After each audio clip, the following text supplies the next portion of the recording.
I'm going to call the Select Board for Monday, December 9th, 2024, to order and announce that we will be going into executive session, and we will not return before 6 p.m. If I could get a motion. Madam Chair, move to enter an executive session for item A, pursuant to Mass General Law, Chapter 30A, Section 21A3, to discuss with respect to collective bargaining for all town unions, and the chair has determined that open session would have a detrimental effect on the town's bargaining position. The Harwich Employees Association, HEA, joint meeting with the Brooks Library Board of Trustees. In addition, item B, pursuant to Mass General Law, Chapter 30A, Section 21A3, to discuss strategy with respect to collective bargaining for all town unions and non-union personnel, and the chair has determined that open session would have a detrimental effect on the town's bargaining position. All. Second.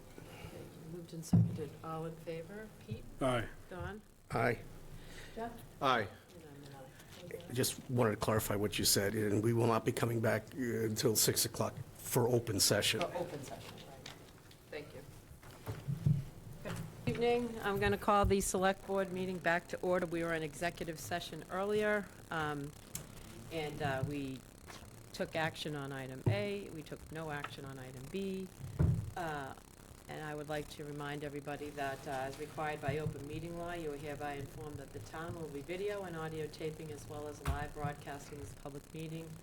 In addition, anyone in the audience who plans to video or audio tape this meeting must notify the chair prior to the start of the meeting. Hearing nobody, please join me in the Pledge of Allegiance. I pledge allegiance to the flag of the United States of America, and to the republic for which it stands, one nation, under God, indivisible, with liberty and justice for all. And one other comment to those online, if you could just identify yourselves either by saying your names or just typing in your name online. Is that adequate, Matt? That's fine, yeah. Thank you. Give the online audience a chance to do that. And are you good with the info? You can keep going to the meeting. All right. You can have the conversation. You'll let me know if there's an issue.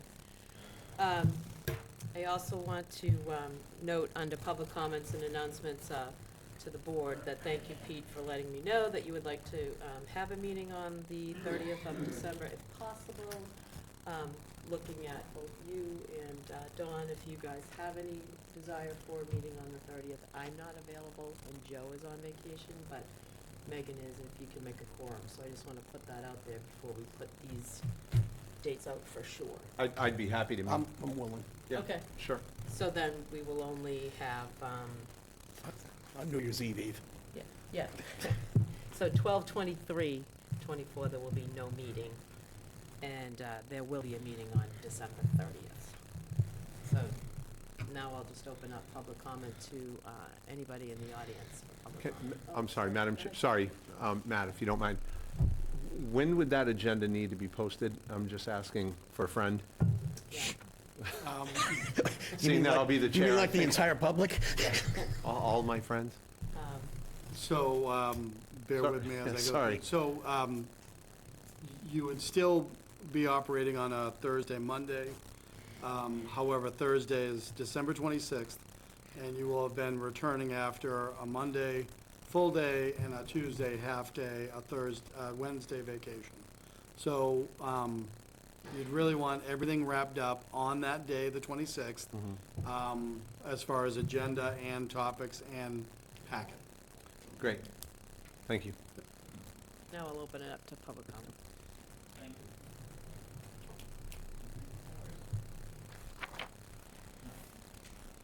Madam Chair, members of the board, town administrator, I'm aware now that deep in your full agenda packet at the very last item is a contract to essentially enable the 2 trees across the street at the library to be cut and the bricks to be cut up and reassembled. It's a $20,000 engineering fee to fix the bricks and replace the trees.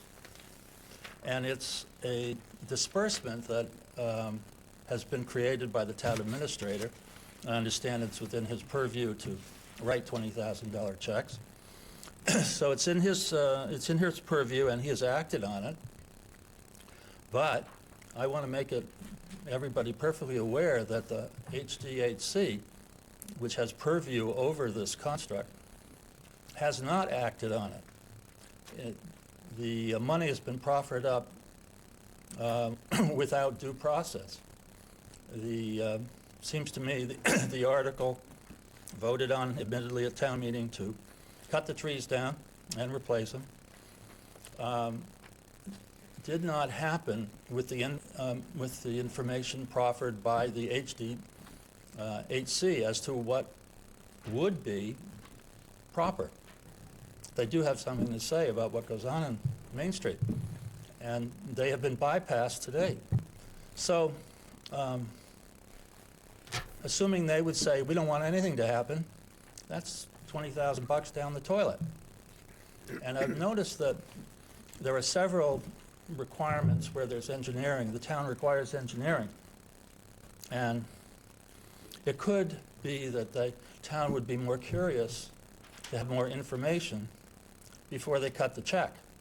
It's very unlike, in my opinion, a private contract where a lawyer and a petitioner come before you. It's not town money, it's private money. This money, this $20,000, is our money.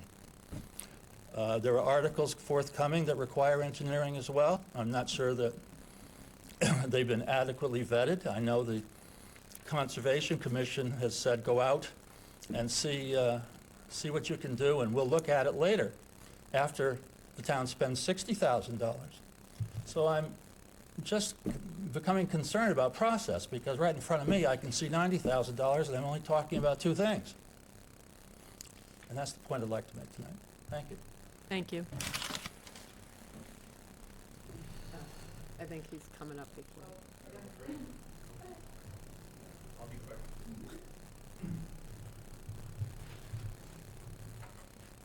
Hello, John Carey, West Harwich in Hyannis.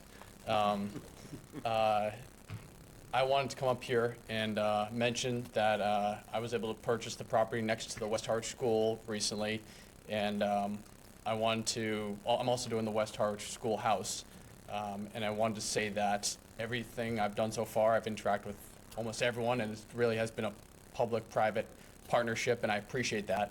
And so my intention next year is to develop the Captain Baker House, which is next to West Harwich Baptist Church. I've had a long day, sorry. And so next week I'm going to start the permitting process, which, as you guys know, the schoolhouse has taken 3 years as of next month. So my plans is to do year-round housing there. I have some drawings. I know this is not planning board, but I just want to, out of respect to you guys, mention that it is my intention to start doing that. And I'll be open to comments or any public feedback starting next week. And then one other comment was, my plan originally was to do 38 units on this 1.5 acre site. And I reached out to the Cape Cod Commission today, actually, and they said if I do more than 30 units, it's a 5-month review period, and the fee's $29,000. And so that's already making me think maybe I don't want to do that, but there's a housing crisis. So it's like, so I was curious if there's any type of support from the select board that says, hey, we need housing. Can we be exempt from this process? And then the other thing is, at some point I'd like to talk to the town about a mixed-use bylaw so that some of these projects could have something other than just apartments. I think a lot of studies have shown that when you build housing, it's good to have other stuff, like a coffee shop or sandwiches. I think that'd be a great move forward. I know you have a lot on your plate, but I just wanted to tell you your support so far has been awesome. So I appreciate everything. And if you guys have any feedback, or the public does, I want to build something that the public's happy with. So I look forward to working with everyone, and wish me luck. Thank you, John. And we can get back to you to see if there's anything at the commission level that, any other way to work with you on that. I don't know. Yeah. So, I know you have a busy meeting tonight, so if that's all, I just did you want to show your pictures, though? Well, it doesn't, I know this is planning board stuff, but. Oh, okay. So basically, this is what sits there today. I was getting some heat online because it's not exactly the prettiest building. and then this is the lot, it's 1.5 acres. And this will all be at the planning board. And then this is Union Studios, who's well-liked here on the Cape. And so they put together a proposal that meets all the historic standards and stuff. And I guess the reason to start is because there is a historic building on site. I like historic buildings. It doesn't make sense to financially to save them, but because we like them, we're gonna pick it up, we're gonna move it to the back of the site and then renovate the same as the school. And then do some new buildings out front with hopefully a coffee shop, sandwich shop, maybe barber shop or something to add some public interaction. And then this is just a first picture, but it can look like whatever we want it to, but it's a lot better than what's there today. So I'm looking forward to working with the town, and hopefully we can build something more useful than what's there now. Great, thank you. Thank you, guys. Liz?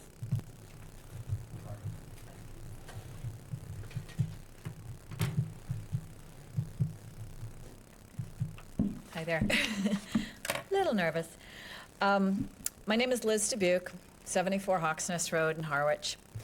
I'm here this evening, as you know, that we've requested the town improve the sections of road on Hawks Nest and Round Cove, and to bring them up to minimum standards.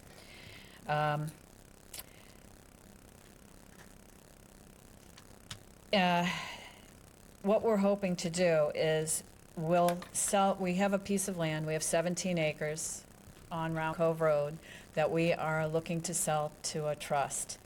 And one of the stipulations we would like, I don't know if that's the right word, is to have those roads improved.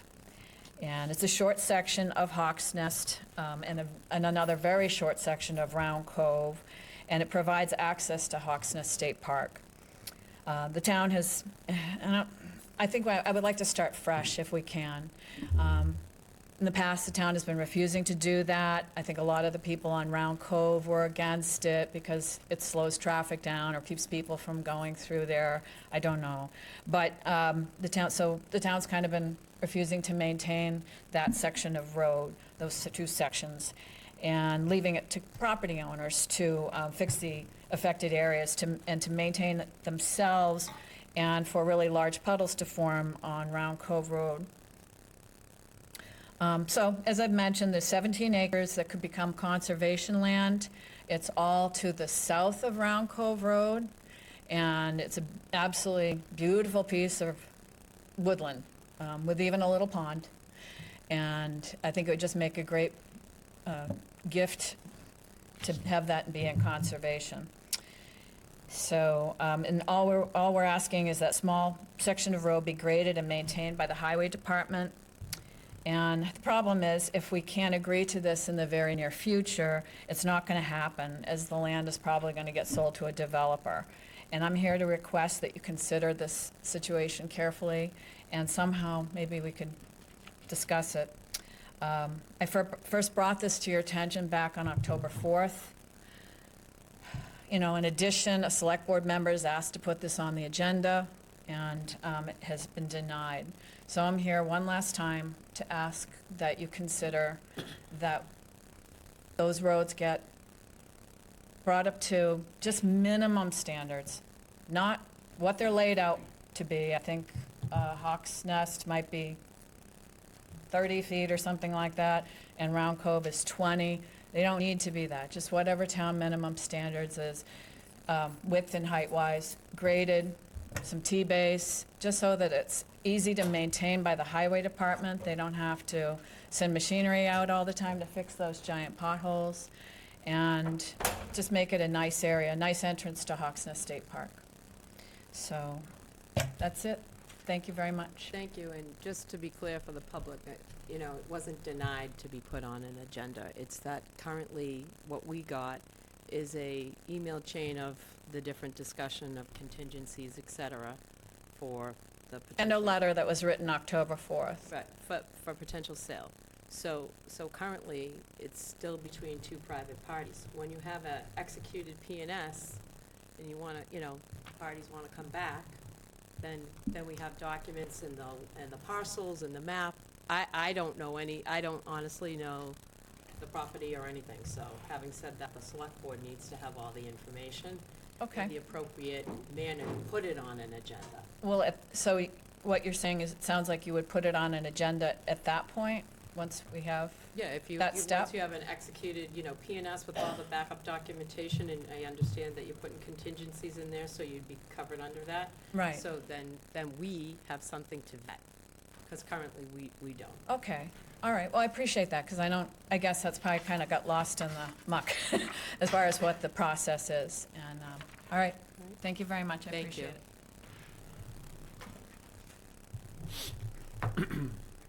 Hello, Sherry Stockdale, North Harwich.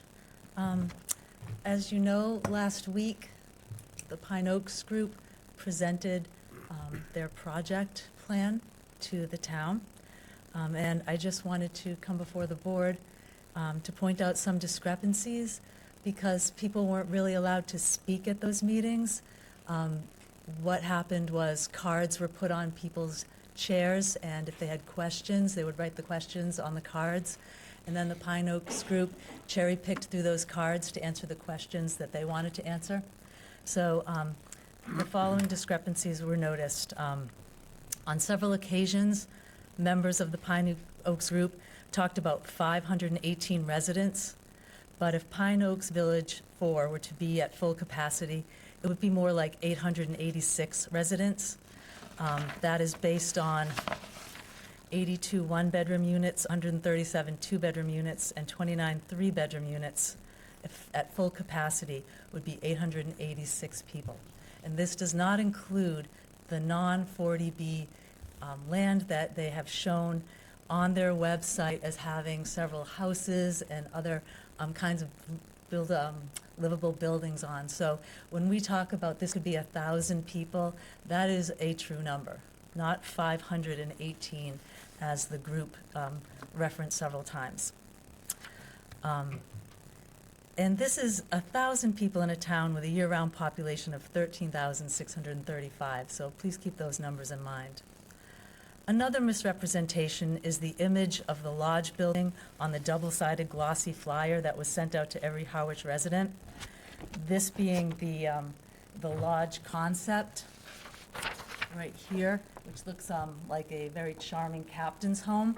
This is the actual lodge building, 5 of which would be built. So that was rather misleading. Moreover, they've spoken about how they aim to preserve woodland area around the buildings, but during their presentation, they included woodlands that don't belong to them and aren't part of their 30 acres to give the illusion that they'll be clear cutting less than they actually will be. And based on what they showed, it looks to be about 70% of clear cutting of the 30 acres back there. But nobody could ask for clarification on that because nobody was allowed to speak in real time to have their questions answered. And finally, the flyer states that the 248 units will be offered at below-market rental rates, which is also misleading because on the pro forma, there are rents that are as high as $2,683. There are rents for 3 bedrooms, $1,817. And who is this affordable for? So what we're looking at is an enormous project, all rental, not all that affordable, on some of the most dangerous roads in town.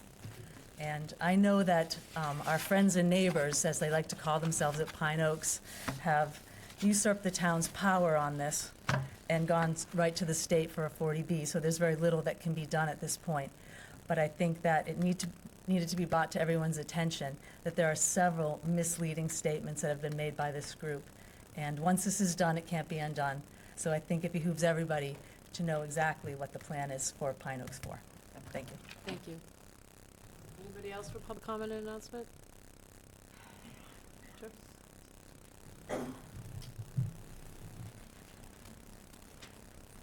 I just had a little bit to add to what Liz said earlier to give some context. I do have a letter. Can you identify yourself? Oh, yeah, my name is James Rosato. I live in Orleans. I own, Can you just repeat that? my name is James Rosato. Thank you. I'm an Orleans resident, but I own a little piece of a little woodlot over off Hawks Nest Road. I do have a letter sort of describing the property that Liz was talking about, some information about that. Can I give this to You you can guys? submit, yeah, why don't you just hand it to the town administrator?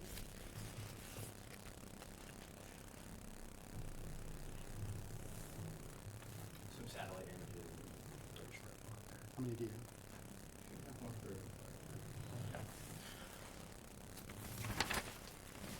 So, yeah, I just wanted to just provide some context. I've actually, you guys gave me verbal permission to fix some of the potholes out on Hawks Nest Road, and I've been enjoying that process. I think this is sort of a unique opportunity to conserve some land with zero cost to the town, kind of from my third-party perspective. And it seems like everything is kind of set up, ready to go, and they just kind of want some assurance that the property will be accessible, there's, ways to get through. Personally, I wouldn't care if I like the Forest Road, I like that, but I think this property is extremely ecologically significant for the area in the way that it connects the wetlands to the north to the big upland forest that, kind of at the heart of that Six Ponds district. It's the last sort of unprotected tract of land in that area. It's one of the biggest unprotected tracts of land on the Cape still.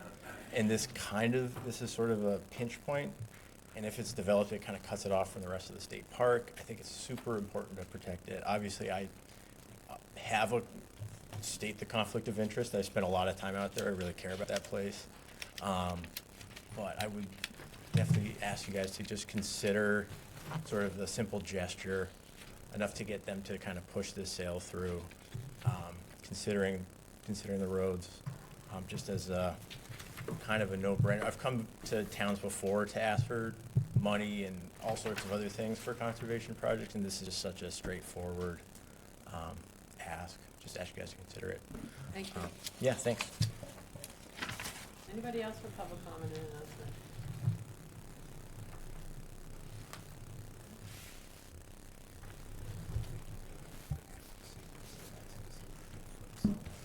Well, good evening. Patrick Otten, East Harwich. I too want to comment on the Hawks Nest proposal. It's really unfortunate that land now is sort of a political football, but that's the case. And yes, Round Cove Road is in rough condition. My car bottoms out when I drive out to Hawks Nest. My wheels are covered up to a third of water when I drive out. So I hope there's a compromise here. I'm for land conservation, and I really hope that is the end goal here, and that if things are all in place, things are signed, ready to go, the town can follow up and meet the needs for road conditions, minimal road conditions, smooth it, perhaps a little pullover so when cars need to pass, that can be done, but just minimal help. It's so important that we put this to rest and conserve land. So I appreciate your attention and listening. So thank you. Thank you, Patrick. Anybody else for public comment and announcement? Okay, hearing nobody? Before Yep. Pete, yeah, no, this is for Oh, go ahead. Fred. Oh, you got weekly briefing next. Okay, we'll do weekly briefing then. Yeah, weekly briefing. Back to Joe. Thank you, Madam Chair. Good evening. As I've stated before, as we're aware, weekly briefing was regarding the Phase 3 sewer extension project. Again, this is extending throughout East Harwich. And as you've heard me say before, we are on track for Contract 2W to begin December 17th, with that work to continue through December 27th.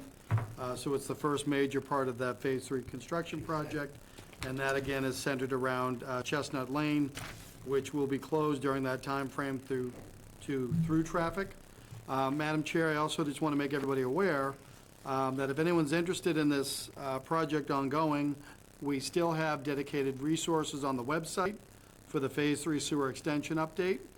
In fact, there's a new document that was provided by GHD that gives far greater information on the project itself. So I encourage anyone that is curious about the wastewater sewer extension project to go on to the wastewater information page. And just a reminder that if people are looking for updates, they can subscribe to the news alerts. So as this information is added, they'll get a heads up on that. Thank you. Joe. And then I just want to mention, because somebody happened to mention to me in the public that they weren't aware, is that there's the sewer application that they can apply to the county for some assistance with. So we do have information like that on the wastewater information page. That's why it's so critical for folks to start out there. Right, so just want to remind the public to check that out. Thank you. And then, Dawn. Yeah, thank you, Madam Chair. I just want to steal a couple seconds before, the next two agenda items are actually pertinent to all of this, because it pertains to the harbor and it pertains more specifically to Fred Clancy. Is Fred's son here, and daughter? Or if you could come up to the mic. 'Cause we're going to be honoring him with our next action. I just want to say a couple of words, and I'd like to turn it over to you folks about what boating meant to him and what the town of Harwich meant to him. Everyone considered him be a great gentleman.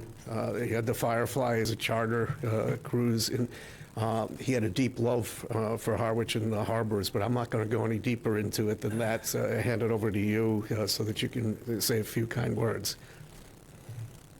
So I'm Kathleen, his daughter, and this is Fred, his son. We're very grateful to be here tonight and honored to be requesting a memorial stone that we could put in Saquotucket Harbor for him. His life was dedicated to Harwich and to the waterways, and we're just excited about that. And I think I was saying to John earlier, I think it's the coolest thing that he died 3 years ago today. And so here we are, requesting his stone. So, Dad, you have something to do with this. That's wonderful. I Yes. enjoyed reading your submittal. It was really beautiful. I didn't have the opportunity to know him, but I Thank you. appreciate hearing the history, Thank you. He was very loyal to Harwich. clearly. So, I'm Fred Jr., obviously. My father just loved to fish his entire life. I mean, he was probably fishing when he was 10 years old. I don't know. I was born into it, so I spent a lot of time with him fishing, just all the time. And he just go, you know. And most times you had to be on time, all the time. He'd be calling guys at night. Hey, boat's leaving at 5. Be here at 5. All right, yeah. 5 o'clock. You hear me? We'd get on the boat 4:30. Be walking around. Here's my father. Oh, Jesus Christ. I don't know what these goddamn guys are doing.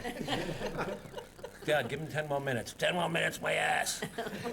So, honest to God, I'm standing on the boat, and I said, Dad, 10 minutes. He's unwrapping the lines. I said, it's not even 5 o'clock. Let the lines off. Let's go. Let's go. They're not here. Where are we going? You and I are going to Nantucket for nothing? 3 hours for nothing? This is typical of my father. He goes, pig's ass. Let's go. We untie the lines. We're going across the harbor. It's pitch black. I said, Dad, here's the headlights. Off we went. Point of the story, don't be late. yeah. And stories can go on and on, but Well, thank you very much That's for good being enough for here. now. And thank you, Don. Yeah, I just want to interject. You're somewhat undercutting my gentleman's story here. go on with the gentleman's story. Madam Chair, I never met Mr. Clancy, but I could tell I love the guy, so sorry I missed that opportunity. I share his sentiment. Anyway, Madam Chair, if we could vote to approve a memorial bench at Saquotucket Harbor in honor of Mr. John Fred Clancy. Second. Any discussion? Clearly, this man needs a bench. All in favor? Yes, he does. Aye. I hope they build it on time. Thank you very much. Thank you. Thank you. Thank you. Thank you. Hope they build it on time. Yeah. Gotta get it in on time. Madam Chair, additionally, approve the Select Board meeting minutes from November 25, 2024. Second. Any discussion? I have a quick one, Madam Chair, if I may, on page 11. I went back and watched the video, so I made sure I was clear with my change here. Let me get to it. Page 11. Yeah, page 11. The packet 11 or the minutes 11? No, the minutes. Minutes. I'm just searching for it here. There it is. Okay, yes, top of page 11. My statement reads, he added that if they are supposed to be the architects in the lead, and lead the town into the next 10 to 15 years, they have to do a better job with communication. What I said was, if we are supposed to be the architects and lead the town into the next 10 to 15 years, we need to do a better job of communication. Very different. I was implying myself needing to do a better job with communication as well. So I'd like that change, and with that change, I'm happy to vote in favor of this. Okay. Okay, I accept the second, the change. Any other discussion? You meant that, right? I accept the changes as the maker of the motion. Maker of the motion. Just to ask if something could be sent to staff so we make sure we capture that. I'd be happy to send something tomorrow. Thank you. Thank you. Yeah, okay, so we have a amended motion and a second, and all in favor? Aye. 4-0. Okay, on to our public hearing. Okay. Madam Chair, notice of public hearing, Harbor Management Plan, the Harwich Board. The Harwich Select Board will hold a public hearing on December 9, 2024, no earlier than 6 p.m. in the Don B. Griffin Room located at Town Hall, 732 Main Street, Harwich, for the purpose of reviewing a proposed amendment to the Harbor Management Plan, Section 8.2. All members of the public having an interest in this topic are cordially invited to attend. Remote participation is also offered. Please see the posted agenda for dial-in information. Julie E. Kavanaugh, Chair, Jeffrey F. Hanlon, Michael D. McCaskill, Donald F. Howell, Pete Pikarski, Harwich Select Board, in the Cape Cod Chronicle, November 21, 2024, and November 28, 2024. Thank you, Pete. Madam Chair, I move that we open the public hearing. Second. Moved and seconded. Okay. Wait, Oh, vote. sorry. All in favor. I was just going to say all in favor, and I cut myself off. All in favor? Aye. John? Okay. Madam Chair, members of the board, John Rendon, Harbor Master. So Carl Schutte is online. He's currently on a boat doing his business and his other job. His wife, Jill Schutte, is here. They're the owners of Captain Kidd. And I'm sure many of you have been to the harbor and seen that big red boat that runs kids' charters in and out of Saquatucket 3-4 times a day during the busyness of the summer season.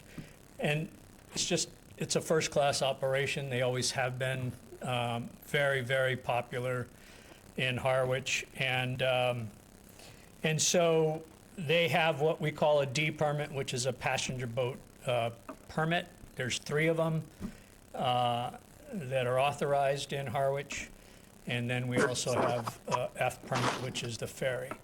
And those permits are authorized by the Board of Selectmen because of the size of the boats and the number of people. And the thought is, in accordance with the Harbor Management Plan, that the board dictates how big of an operation we want going on at Saquatucket. So what's before you is a request from the Schuttes to expand their business for a variety of reasons, and I will let Carl or Jill speak to that, but I'm here to recommend approval of their request.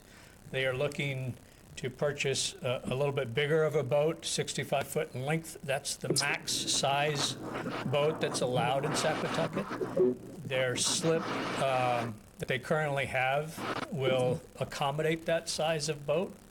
You see that there's a letter of support from the owner of the ferry, who will have to work hand in hand with the Captain Kidd because they're tied up right alongside each other.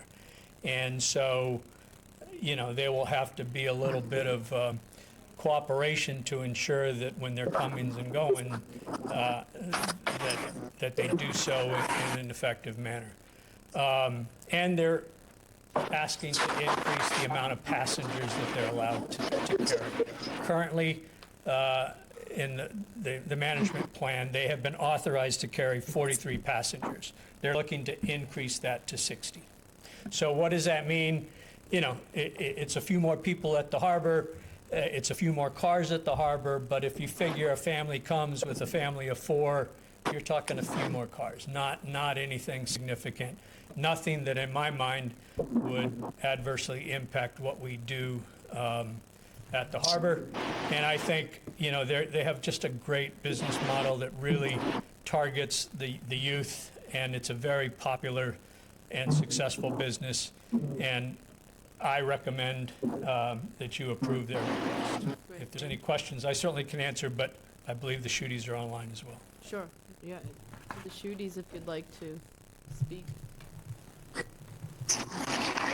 Hi, I'm not sure if everybody can hear me. I'm on a ship, so I apologize if the audio is a little poor. I can hear you, it's fine. Okay, yeah, my name's Carl Schutte. My wife and I own Captain Kidd's Fishing Adventures. I would really appreciate the approval. We've decided to upgrade for a combination of two reasons. The poor weather in Nantucket Sound and our current boat, the Captain Kidd, was just not really suitable as a stable platform. In Nantucket Sound, we were canceling numerous trips per week. Not only a disappointment to us, because obviously we're a business and we have a short season to make our money for the year, but also for our passengers. We have multiple families that have, you know, tried to come out with us over the years, and unfortunately, because of the weather, we've canceled, you know, numerous occasions on them, and we're pretty much sold out throughout the week, and trying to get them on another adventure during the week is most of the time impossible because we're usually sold out for the week. So our proposal is really twofold. It's to increase our passenger size to help accommodate those families, and it's also a larger boat in Nantucket Sound will help mitigate the weather. It's not going to completely take it away, as most people know that are from Cape Cod, that Nantucket Sound is a little bit of a different body of water. It does get very rough, not very big waves, but very close together waves. So we're not going to be able to mitigate that completely, but with the larger boat, we're going to be able to mitigate it to a certain extent. But more importantly, on the days we do have to cancel, we'll be able to put those passengers that we do cancel on another adventure later on in the week. We've talked to Jack, like John has mentioned, from Freedom Cruise Line. We've been working together to make sure passenger flow is very good in the harbor. We work hand in hand with John and Michelle and Bill, the assistant mooring master. And we will continue to do that to make sure that the operation continues smoothly. So that being said, I would really like your support. John has been great. You know, any questions he's put up, we've tried to work with him, and we will continue to do that. And if you have any questions, I'm open to answer anything. Thank you very much. I'm going to go to the public to see if there's any questions from the public. Okay, hearing none. Can Move to close the. We have one. Oh, sorry. I? Oh, sorry. Yeah, sure. Can you just got to come up to the microphone.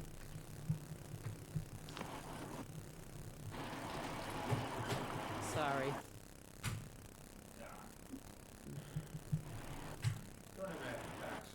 Oh, geez, take your time.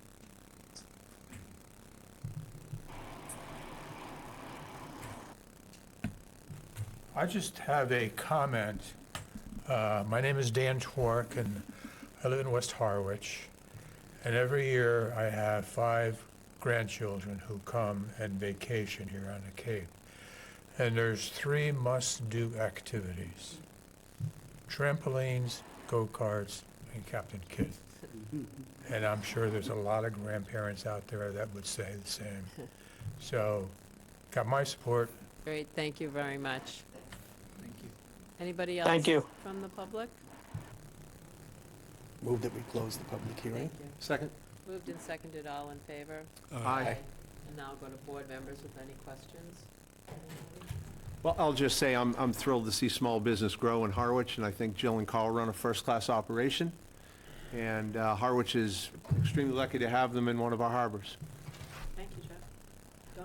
That's why I invited, that's why I invited Fred's kids to be here to hear this. The legacy carries on, and it really, I support this wholeheartedly. Great. Pete? No, I echo the other members' comments. As do Appreciate I, it. so, Megan. Move that we amend the harbor management plan to allow a Class D permit for the Captain Kidd Fishing Adventures to go from a capacity of 43 to a capacity of 60. Second? Moved and seconded. All in favor? Aye. 4-0. Thank you, John. Thanks very much. And good luck. Thank you. I'm going to get the grandkids here this summer. I know where we're going. Okay, on to our joint meeting. The Select Board, Finance Committee, and Capital Outlay. Madam Chair, we would just ask the indulgence of some of those who are present here. I believe I see the Chair of the Finance Committee obscured by the seat. Peter, we have a front row seat if you'd be willing to join us up here. We've got one right here. And then any Finance Committee or Capital members, we have seats up front. That way we'll know you're present and that you have quorum. He's leaving Martha on her own. We have the chairs in the front row and we have the members right behind. It wasn't the chair, it was a rock, so you were between a rock and a hard place. Look over on my notes. Madam Chair, before you recognize Madam Chair and Mr. Chair, it would be appropriate for each of them to call their public bodies to order. So I'd like to call the Capital Outlay Committee to order on December 9th at 6:43. Call the Finance Committee together at the same time. Great. Thank you, Madam Chair. Thank you, chairs, and thanks everyone for being here. So as the board may recall, this is your annual exercise to be presented by me as town administrator in concert with the members of the Capital Outlay Committee. I will say for the record that we've been blessed this year to have a fully constituted 7-member Capital Outlay Committee. And before I continue, Madam Chair, it might be helpful if we rely upon Martha Donovan, Chair, to have her or her members identify themselves for the record, because we have some new faces.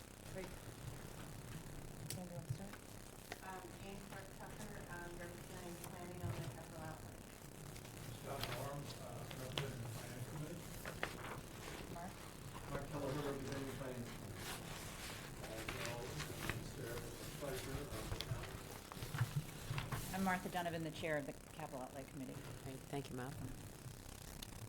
So, Madam Chair, we'll allow the Finance Committee to do that in a moment, but first, it's the actual presentation to Finance Committee and Select Board. So what you have available and what you should have in front of you, first is the draft capital outlay plan. As you know, the charter requires that we have a 5-year plan. So this covers the time frame from fiscal year 2026 through fiscal 2030. Secondly, you'll see the applications for all the applicants for all the projects in that time frame. And then lastly, we want to direct our attention to fiscal year 2026. There are, if I remember correctly, 16 projects that are listed in fiscal year 2026. And I'll defer to Madam Chair to walk you through the votes of the Capital Outlay Committee. As you know, the 16 projects will then have appropriating articles that I expect to get in front of the Select Board, sharing with Finance Committee and Capital in the month of January. The only thing we're waiting on, as you know, is now that our tax rate has been certified, we're waiting for the certification of free cash. So with that, Madam Chair, it'd be my pleasure to turn it over to Martha Donovan, Chair of the Capital Outlay Committee. Thank you. So the capital plan is submitted, has a 5-year budget of $58,123,190. And we voted unanimously on the Capital Outlay Committee 7-0 to accept that plan. The fiscal year 26 budget, which is part of the plan, is $9,827,149. In the budget, we voted for each particular project, and we were unanimous except for 2 projects. So I'm just going to share with you the thinking of the committee members that voted negatively, but I'll put a big sort of frame and caveat on it. It is the opinion of those members. It might not be the opinion of the department heads, the town administrator, or you all, but I just think you should hear why there were negative votes. So there was 1 negative vote. We voted 6-1 on the repairs at 204 Sisson Road. Those repairs are for the exterior wall and the replacement of new doors to prevent like water intrusion.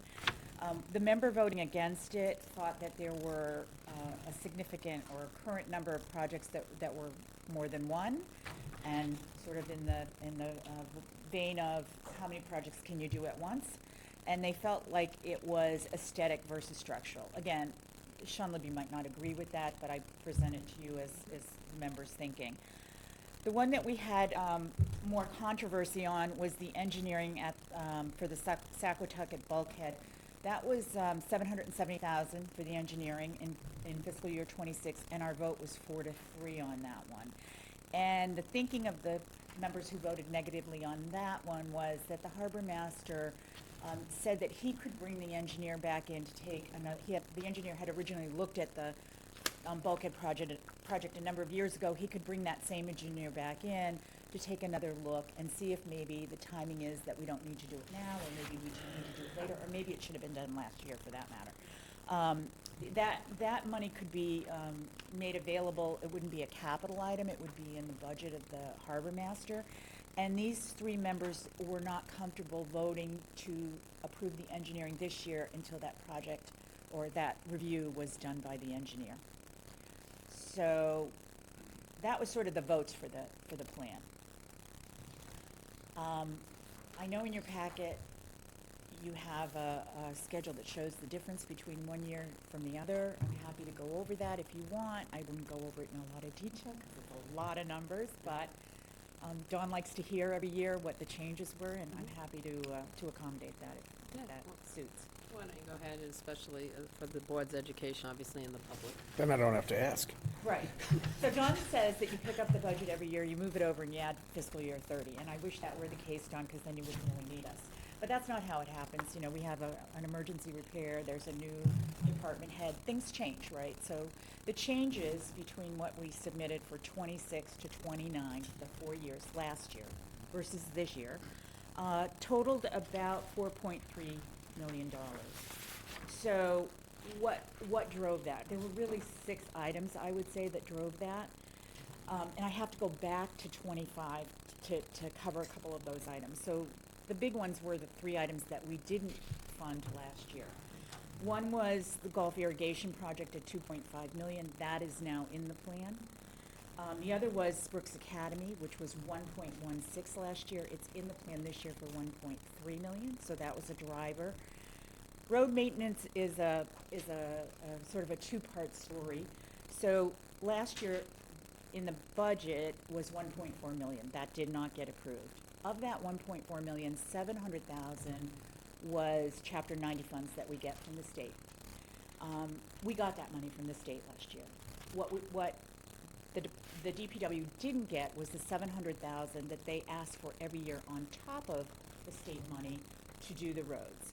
In this year, they did not ask for that 700,000. They just asked for 700,000 for this year and every year going forward. So they're not looking to recoup that 700,000. What did change, though, on advice of council, was that we took out the Chapter 90, the $700,000 a year for Chapter 90, and I think the thinking was that taxpayers really can't vote on that. We get it whether we vote on it or not, and so it really was more confusing to put it in there because we're going to, and it might not be 700,000, it all depends on what the state gives us, but we're going to get that money one way or another. So the other thing that happened with the DPW, that added up over 4 years to $2.8 million of a reduction in the plan. The other thing that the DPW had originally last year built in some appreciation over time of that 700,000 that they would get from the town. They rolled that back this year, so that was a reduction of about 800,000. They're not asking for additional money for inflated numbers on road repair. They're just asking for a straight $700,000 a year. The next item that drove the budget was that the fire department asked for 2 ambulances totaling $1.1 million in fiscal year 26. That was not in the plan last year. They do have an ambulance planned for 27. That stayed in the plan. Their reasoning for the need to increase it was because the lead time for the production of an ambulance used to be 8 months to a year. Today, it is 2 to 3 years. A lot of that has to do with, COVID and supply chain. And what the chief shared with us is that the producers don't want to ramp up their production. So this is statewide, countrywide. We're not the only ones in this sort of predicament. But they don't want to ramp up their production only in 2 years to have to bring it down. So they're basically saying, hey, everybody, you just have to live with us working out this lag time.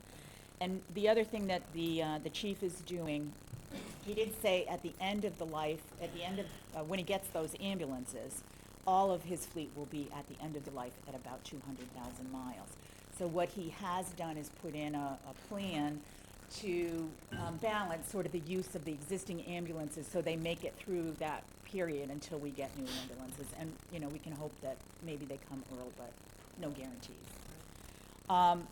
So the water department, we have a new head of water department.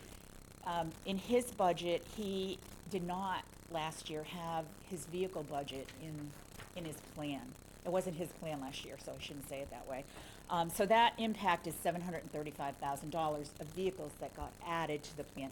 Some of that, I believe, must be related to the fact that we in this town have gone from vehicles in operating budgets to vehicles in capital plans and back and forth. And so now all the vehicles are in the capital plan.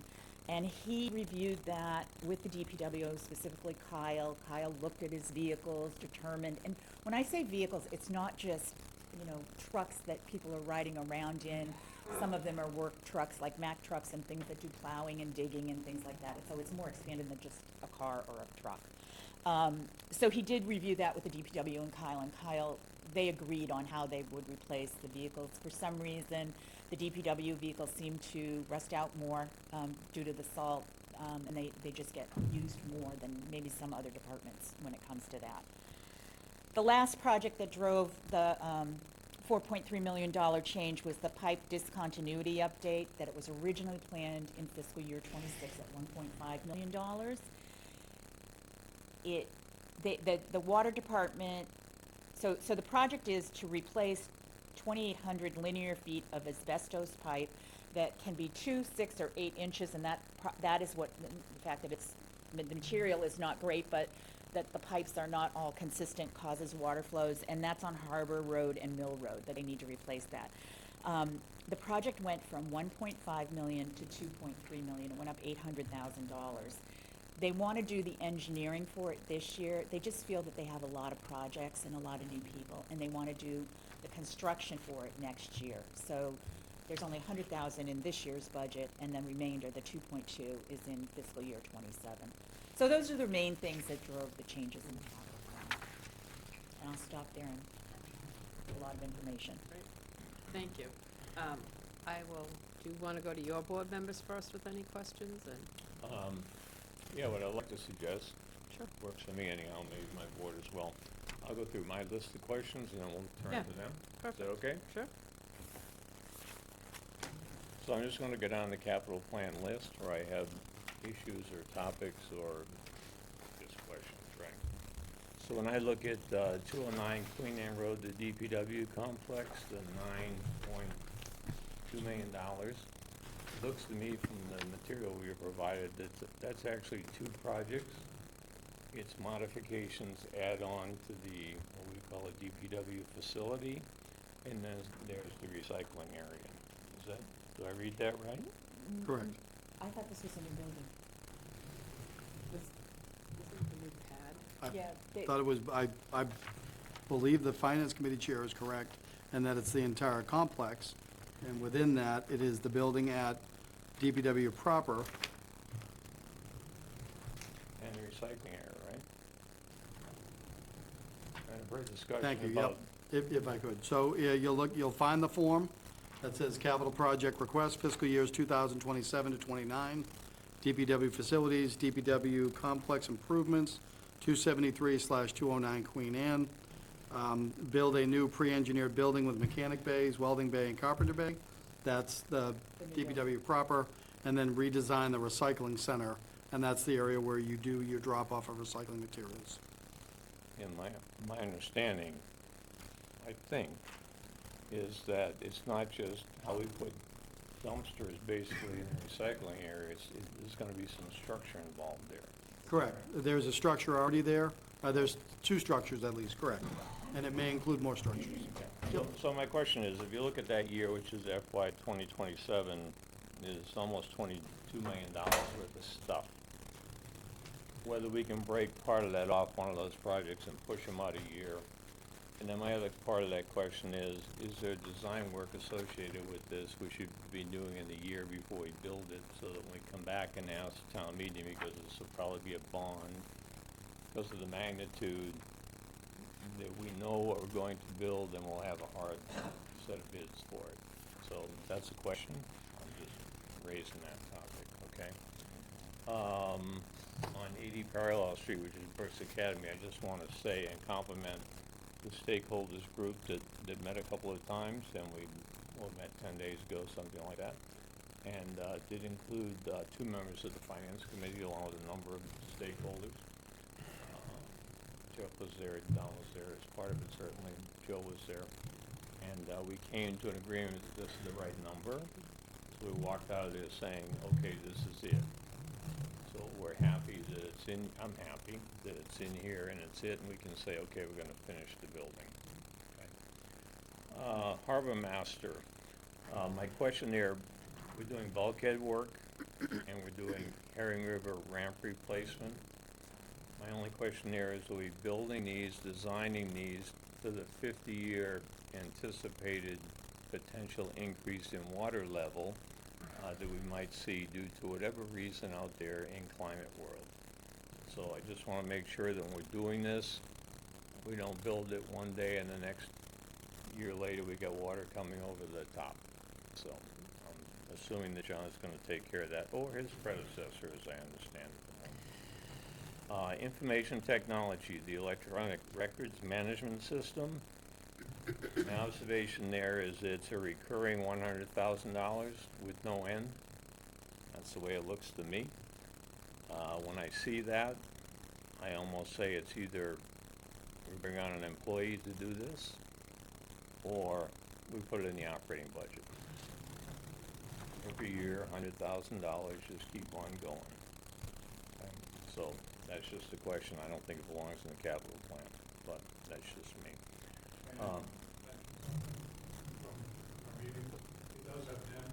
Well, yes, I think we're just gonna let Peter go through his list and then go. And then what we would ask is that you come up to a microphone. Yeah. Okay, the last question I have has to do with the Water Department, 196 Chatham Road improvements, the $1.5 million in 2028 for the facility improvements there. I just want to ask the question, because I had discussions previously with Dan, the previous superintendent, and his desire to relocate the electrical distribution system underground there. And he and I actually walked those power lines and looked at the conditions of them, and I don't know, I couldn't get from what was in the write-up if that is included here. But if you want to talk about something to harden the facility against potential storms, putting those power lines underground is certainly a first step to take. So I just asked that question. And that's all I have, so I'm going to turn to my board.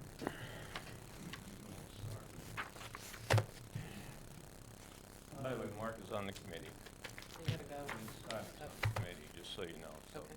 And just everybody go to the podium and say your name, so. You have nothing to say, you don't have to go up and sit down.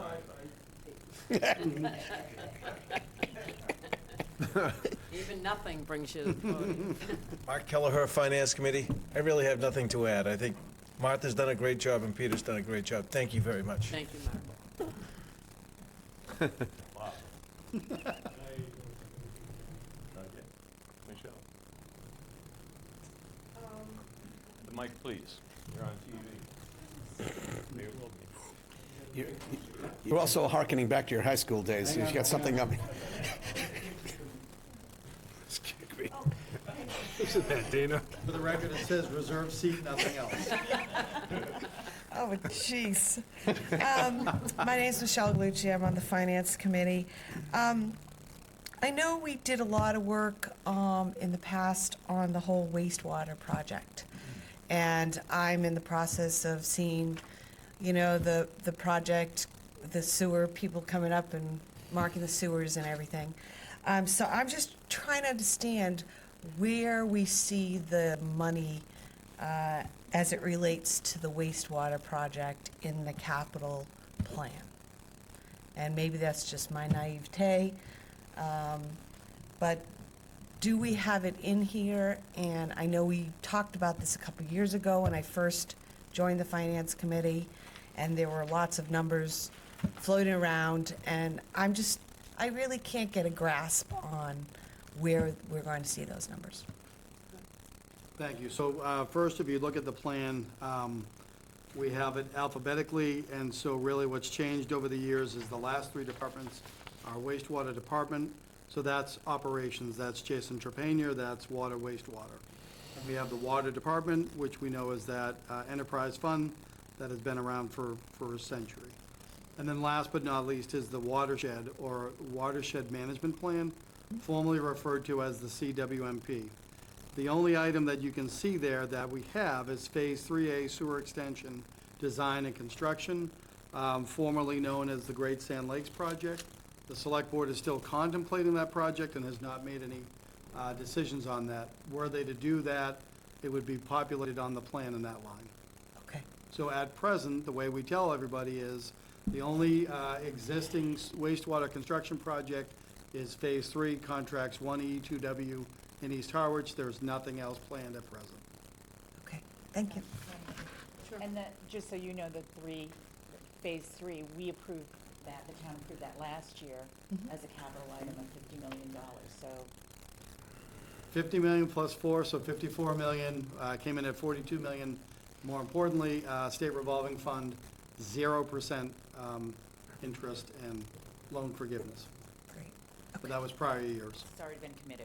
Don? Yeah, it's not a comment in general, it's aimed at what you were saying about sources. And there's supposed to be a Zoom meeting tomorrow of the Clean Waters Board for the county, and I intend on bringing that up with the Great Sand Lakes project about where that fits in mitigating phosphorus as compared to the original intent of the room rentals tax, that was supposed to be for nitrogen mitigation. I'm not sure whether we're eligible or not, but I'm going to definitely ask that question of the board tomorrow. Great, thank you. Thank you. Next up, Scott, who's also a member of the Scott Norm from the Finance Committee on Capital Outlay. Just sorry for speaking out of turn. Oh, no.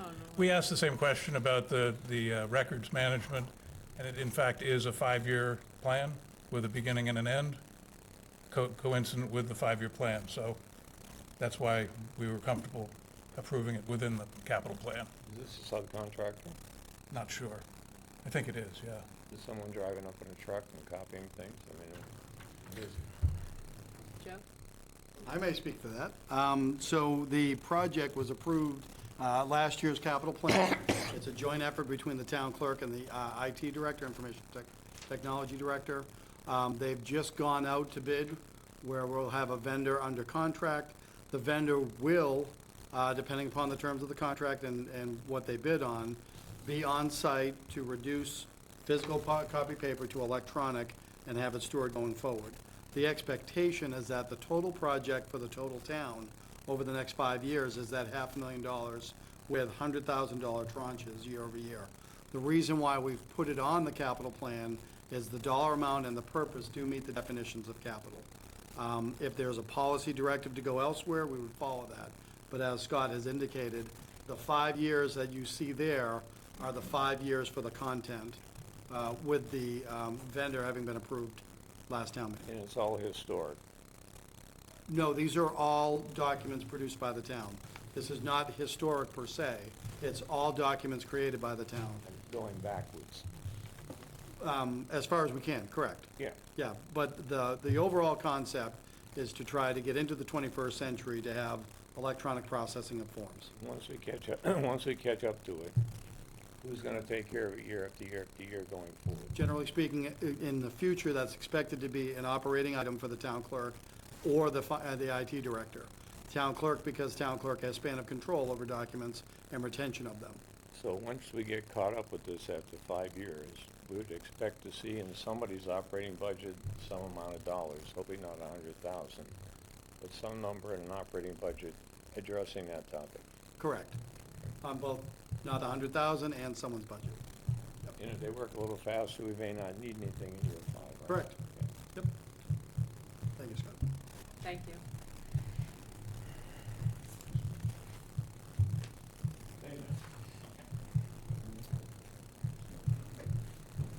First of all, I just want to say this is a good document. Well done. On that $100,000 for FY '30, I don't think it made your totals column, so it's got 100,000 more than the 5.392 should be. Just, Sorry, are you on the information technology line? yeah. You have 500,000 across, but when you add the column down, it's 100,000 short. The first one to catch that, thank you. If it's true. He's a savant. Dana the savant. I know it's true. He knows Excel. Nothing to add, because Danny's got really sharp pencils. It's an orphan looks like we're done. battlefield. Great, okay. Well, yeah, no, I know. I'll go to my board members to see if they have any questions, and I'll start with Pete. A lot of the questions, well, I didn't have that many anyway, but a couple questions that I had were answered. But the one question I have is, I assume when we put this together, when you folks look at, what you're going to approve and not, we're looking at a debt schedule? We did review debt this year. Just for this year, or do we look at the schedule as, when things are going to fall off and when things are going to start to hit the books that haven't hit yet? So if I may, before capital outlay does that, administration and finance do that. So what the chair was getting to is we had the former interim finance director do a baseline debt presentation, and the current interim finance director do a baseline presentation on debt generally. So we and finance and administration review that not only for the capital plan, but for the debt service and the budget. So we look at that internally. They've had more conversations this year, I think, than capital has in years past. Okay, so the schedule does not get, in its entirety, doesn't get shared with the committee? Is that what I'm hearing? The schedule in its entirety, the debt schedule? We did ask for a schedule that showed, flow out the Right. existing debt, make some assumptions about When things are gonna hit. committed but not yet spent, Yep. and then make some assumptions about the capital plan. That is the schedule that's not available, and we wanted to see that both in principle, but also in interest to look at debt Sure. servicing, so we could see it out 5 years. That we didn't get. Not available for capital yet. That is part of the sources and uses that the finance director's working on, because we need that whole schedule to also tie to the debt service that goes in the operating budget. So that is being tracked by Ed and will be presented. So at some point, we will see that schedule Correct. prior to us voting on. Correct. On the dollars and cents, And okay. and if I could, I just also want to build on this. The charter requires all of us to do this exercise that we're doing right now sometime in December. With regard to the funding of it, the charter says that the administrator must come up with funding sources, may rely upon the capital outlay, and needs to present it to the select board. So the funding part of this will be coming up next, next, not tonight, at a future meeting, and it'll be going back to capital before it comes to the board. I will give the board information because I want the board to have it first, but then we'll analyze it with the capital outlay committee. We're hoping sometime mid-January. Yeah. So if I can, I think that would also help with Peter's question about can you push something out? Correct. Can you pull it in? It's easy to say push it out, but, there's a couple of years here that look a little tight, so it would help, just in terms of planning. They all look a little tight. Yeah. And then Big. what I want to emphasize is, again, fiscal year '26 is the budget year, so we have to appropriate and fund that. The out years, if you will, are planning purposes. I also want to put out there that some of the projects you'll notice on the form have been on in years prior, have moved around, but I'd also encourage you to look at the priority level. So there are priority levels that have been critical or urgent, which is number one, There are high priority, which is high priority to the department, doesn't necessarily mean it's gonna remain a high priority in that plan year if we don't have the funding. So there's more discussion on those projects as well. And I totally agree with that, as far as it's somewhat fluid. You know, we've identified needs, but I think as the Madam Chair stated, an emergency may come up that all of a sudden circumvents, or takes over a spot of a previous request. But I think the ultimate outlook is that debt schedule to let us know when is this $50 million gonna actually hit the books? And, and the town starts paying for it, and how does it impact in some of these other things that we might push? I think what you're looking for and talking about is overlaying a debt schedule on this. Yep. Even if it's not 100% Yeah. correct, just to give people an idea about, where we going this year, that year. The other one you mentioned, the word emergency, and the one in here about that is the pad over at the DPW works. I'll just remind you all that the Finance Committee asked for an increase in its reserve fund account last year to 125. It was denied. And this year we're at 50. So we'll still be looking for 125 because there are things like that come up that need to get covered. And what we have for a reserve fund is very small compared to the budget. Right. Tiny. Good. Excellent, thank you. Thank you, Madam Chair. Thank you. Thank you, Madam Chair. This isn't for you folks, but we do play to an audience out there that needs to understand all this, because it's coming from them, the support paying all this. Sources and uses, there's two different things going on here. You've got a capital plan that says we need this stuff. How you're paying for it and what funds it comes out of change depending on what project you're looking at. There could be the enterprise fund for water, wastewater. It could be a debt exclusion. It could be free cash. So leads into the second comment. It has that's supportful of Pete here. What I'm looking for particularly isn't that necessarily when we borrow for an overlay. People keep getting to the point at town meeting where they haven't seen anything, and they haven't seen anything for 2 meetings ago in terms of taking out bonds and applying them against the taxpayers to prorate your responsibility for that portion of a borrowing. There's often jet lag. I mean, it takes quite a while. I'm looking for everybody, before they get too excited about approving projects this year, they need to know what hasn't been charged to them for last year and perhaps even the year before.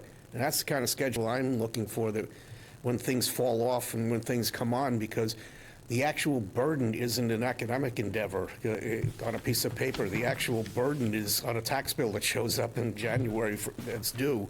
And before people start voting at town meeting, I'd really like them to know what we've had as accrued burden. Well, and I think the other thing is, if we manage our sort of debt servicing ratio, how many cents on every operating dollar is spent towards debt, we want to make sure we sit in a range that is reasonable so that we're able to manage and operate the budget. Yeah, and I say that mainly because, I mean, most people in this room understand all this, but we're talking in the sewering, a number of dynamics have dramatically changed over the last few years. The target we're trying to shoot at is not 40 years out anymore, it's 20 years out from the state. And the last estimate that was made, I believe, was 6 or 7 years ago when they were floating. I think it was even prior to you, Mr. Administrator. It was like about 7 years ago, and it was a rough estimate of about $300 million. And I've said this before, that's not in constant dollars. So by now, especially with what's happened with road work across the country, I'm pretty sure that number's blown up entirely. It's more like 400 or 500 million. And when you start talking $500 million against the taxpayers over the next 18 or 19 years, and look at how many units of real estate are paying for that, that's a really daunting number to even get into anything else on a debt schedule. So I'm pretty sure that everybody needs to understand all of that, because that's a burden, though not in this plan for this year. It is most certainly, and we seem to have phases that go into double digits on sewering. And it's something that we've promised the state because they've asked us. That's part of our CWMP, so it's a responsibility of the town to fund this. And they've shortened the time by half. Just saying. Thank you to both of you and your committees. I think you did a fantastic job. Just, I think my board members covered a lot of my questions, but I'm going to ask Joe if I could, to the town administrator. When do we start to see the school budget land before us? When does that discussion begin to take place? If you're talking about both regional schools, Yes. typically they give information mid to late January, early February, but that doesn't mean you couldn't talk to them anytime sooner. Certainly can put the call out there. Just a reminder that for Monomoy, the two towns and the district have what we call regular monthly finance meetings. We haven't had one since October, but we have the opportunity to have those conversations on a regular basis. The Cape Tech is more when you invite them in, given their size. Sure. I think for at least this board member, I'd like to begin listening to the school budget while we're in the middle of this capital outlay budget. Yeah, I'd just say for people who don't know, none of the schools' capital is in this budget, Well, right? that's exactly why I'm asking. It's a whole nother significantly It comes to us large. in a different way. Yeah. It's still our debt, whether we like it or not, but it comes to us through the Well, budget. and to Pete and Don's point, debt going forward is debt going backward, and what's going to be coming up for us. Bless you, Julie. I'm glad you did it that way. Thanks, Jeff. You're welcome. Did I just interrupt for a general correction on that thing? I'm so sorry, I had to. The Gesundheit, but Harwich Elementary capital is on the capital plan. There's nothing in fiscal year '26. But the overall debt and capital project assessment is not in our capital plan. So we do have the elementary school. There are no projects in '26. We do not have any other school buildings on there because it goes through their assessment. Excellent. That's all for me. But per the regional agreement, we own the problems in our elementary school, and they own the problems in their elementary school. Paints the big picture for me. Yep. Thank Well, you. I mean, my questions have been covered as well by all the questions by everybody. And then I just want to thank both of you, because I've watched plenty of your meetings, and I know you're at it, and it's not easy, and so, we appreciate all the work, so. And then Peter will be having a joint meeting about the closing of the books next week. Looking forward to it. I'll probably get to sit right here, keep my little sign. Save We can some money. laminate it. What- Or Michelle will take it home on her back. One additional- One of the two. There you go. One additional thing. Don't leave without us thanking you, too. Your participation in the stakeholders group was really essential to getting to something that we all could agree to for the magnitude of the project. And I personally am grateful. I know Jeff is. The Finance Committee was one of the stakeholders that was there in order to vet how we developed I think this. the attitude is, let's get it done, but let's understand what we're doing when we're trying to get it funded and get it done, and not have to come back, oh yeah, we forgot about these 28 things that add up to $7 million. I mean, Well, you made that comment early on, and you were absolutely right. And for the public to understand, we shouldn't come up with a number and then back our way into how we're spending it. We really needed to build it based on individual things that need to occur in the building, and that's why I'm thanking you. It got to a good conclusion. all right, we good? Madam Chair, before they adjourn, so again, next steps would be appropriating articles that cover the 16 projects that are listed there. And just for the record, as we've talked about, we rely generally upon debt exclusion or borrowing in some cases. We rely upon free cash, but also other fund sources and uses. And Chapter 90, as was referenced before. So that is something that should come before you and the capital outlay in January.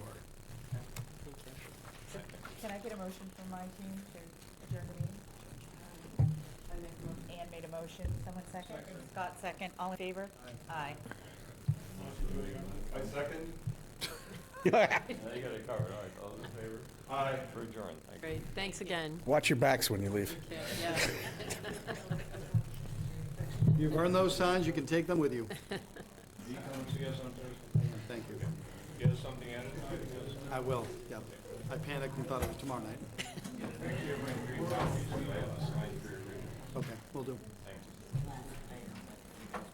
Give them a minute. Exit. Enjoy the rest of your meeting. Thank you, take care. You're welcome to stay. He's doing a beeline for the door. I know a lot of them say, okay, thank you. Okay.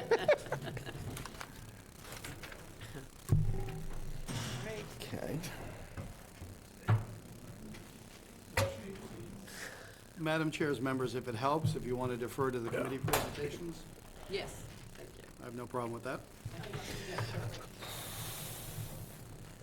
So again, Martha Donovan, Capital Outlay Committee, and I'm here to present my annual report to you. So as you may have noticed, the chair looks very different this year than they did last year. Rich Larios has decided to step down from chairing the committee. He wasn't here tonight, but I just think we should say a big thanks to Rich. He is going to stay on the committee. 17 years of chairing that committee. He has an incredible institutional knowledge. He's been very great to me in terms of mentoring and sponsorship. So I just really want to say thank you to Rich. Thank you for acknowledging that. Yes, he's awesome. And he keeps us on track. He's really good at that. We have a full committee of 7 members, as the town administrator mentioned. And thank you to the select board and to Joe for putting the last 2 members in their seats. That really helped us. I just think we have such a great diversity of backgrounds on that committee. We've got sort of the obnoxious corporate business MBAs on that committee, but we also have people with endowment and higher education financial experience. We have some small business local from Milano's, Frank, who we love, and we have Paul with his legal and public office experience, as well as Mark with his construction background. So I think that's a great group of people to look at capital and give different opinions and different outlooks on it. Our committee timeline, we did start a little bit late this year. We started on October 24th. We kind of had a meeting that did the rules of the road. We did a financial update, and then we planned out our schedule. And then we had 3 meetings where we met with all of the department heads, which was, well, I shouldn't say that, all but 1 department head, 10 department heads. We did not meet with, on Joe's recommendation with the elementary school, the projects were further out. The values didn't change. It didn't make sense to bring the superintendent in on a school day. So we will probably meet with them maybe in the summer when we can walk through the building, and he hopefully maybe has a little more time. We also did 2 site visits, one to Saquatucket Harbor with the harbor master to look at, of course it was full moon, but to look at the bulkhead project. Many of us had been there before. And we went to Brooks Academy with Sean Libby and the Historical Society, Linda Sabula and Anita Doucette. So we got to look at what the work that was done, the work that needed to be done, and then how the Historical Society would use the building, which was great in helping us sort of review the project. I want to just say a shout out thank you to the department heads. If you don't know, Harwich has the smartest, most knowledgeable, and subject matter experts in their department heads. They were generous with their time, and they provided us with a lot of information. So it was really, really helpful. And last is my ask. So this, I don't want to be controversial. We don't have to discuss it tonight. But as you know, we presented our plan last year to you around this time, and we didn't meet until October. So that was 10 months. And it wasn't that there wasn't capital things going on in town, but we weren't included. So there was a lot, we never reviewed funding last year. There was a lot of on the budget, off the budget, funded, not funded, sort of in the build up to town meeting. And there was a subcommittee on Brooks Academy that we weren't included in. So we understand our advisory role. We kind of look at it as a 3-legged stool. You hear from the town administrator what he needs for the budget. You hear from the department heads what they need to run their department. And we know we're advisors, but we can't advise if we don't have a seat at the table. So what my ask to you is that we've handed over this budget this year, that in the run-up to town meeting, that we're included in things like funding. We get that we don't get to make the decision. That's not what we're asking to do. But I think it's helpful when you hear why people voted negatively or why they voted affirmatively. You don't have to take it for anything. But I think it's good to hear from us. So that would be my ask this year. I want to keep all these good people in their seat. And there was a lot of discussion at the meeting about, well, what is our role and why are we doing this? Well, if we're not meeting for 10 months, what's the purpose? So I just would like to see us be more involved after we submit the budget today. Understood. Great, and I appreciate that. Thank you. Thank you. Yep. Madam Chair, to Madam Chair, all we ask is, can we get a copy of that for the records? Which is that, my report? Your report. Oh, man, it's gonna make me. Not deliverable tonight, but we do need it for the record. Thank Yeah, you. I will. Great, thank you again. And now we'll go to conservation.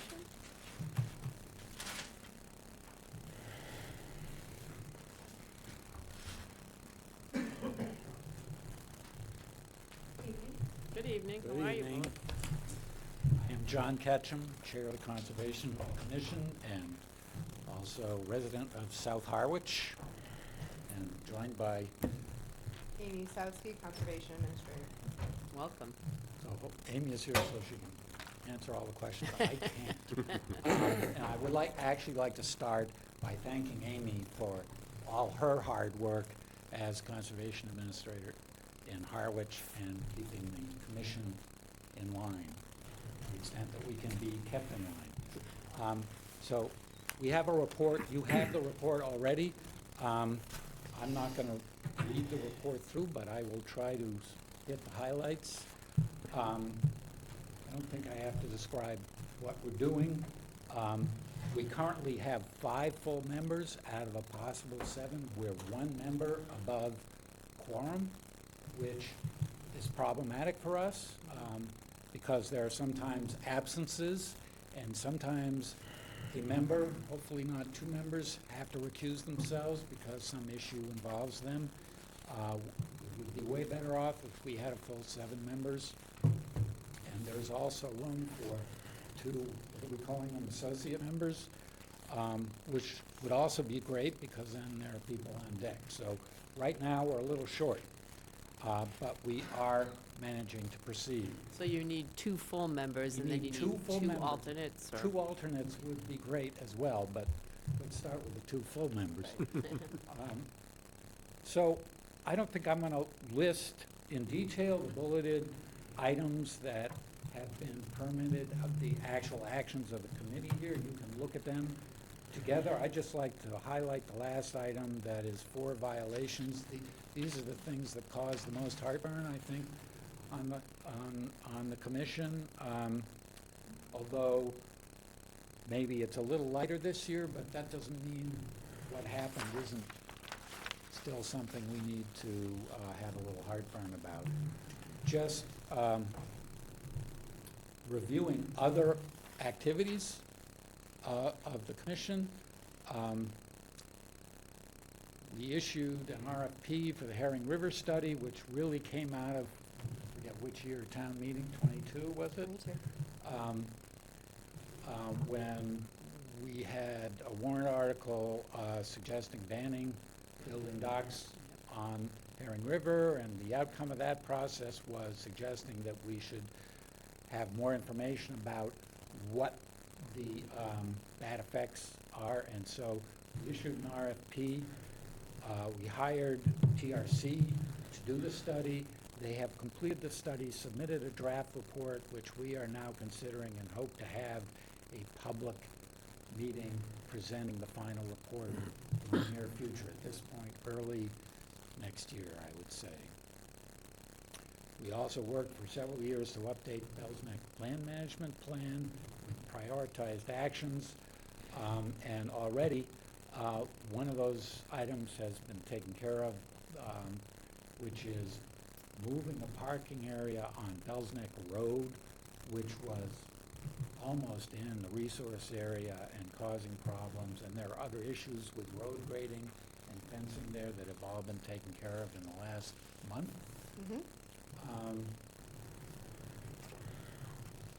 The commission also supported an application from the department to the Community Preservation Committee to fund a study, design, and permitting for a raised boardwalk leading to the pedestrian bridge on North Road. That area south of the pedestrian bridge, the pathway ends at the end of, well, where North Road, well, where it becomes no longer passable by vehicles up to the bridge. That is subject to erosion and other degradation, and also subject to high water. It's flooded at times, so in order to preserve pedestrian access, recreational use of the area, we're thinking there needs to be something done which would probably be a raised boardwalk.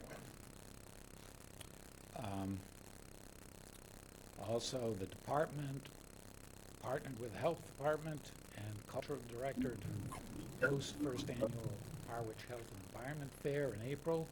Do you want to talk a little bit about that, Amy? Sure.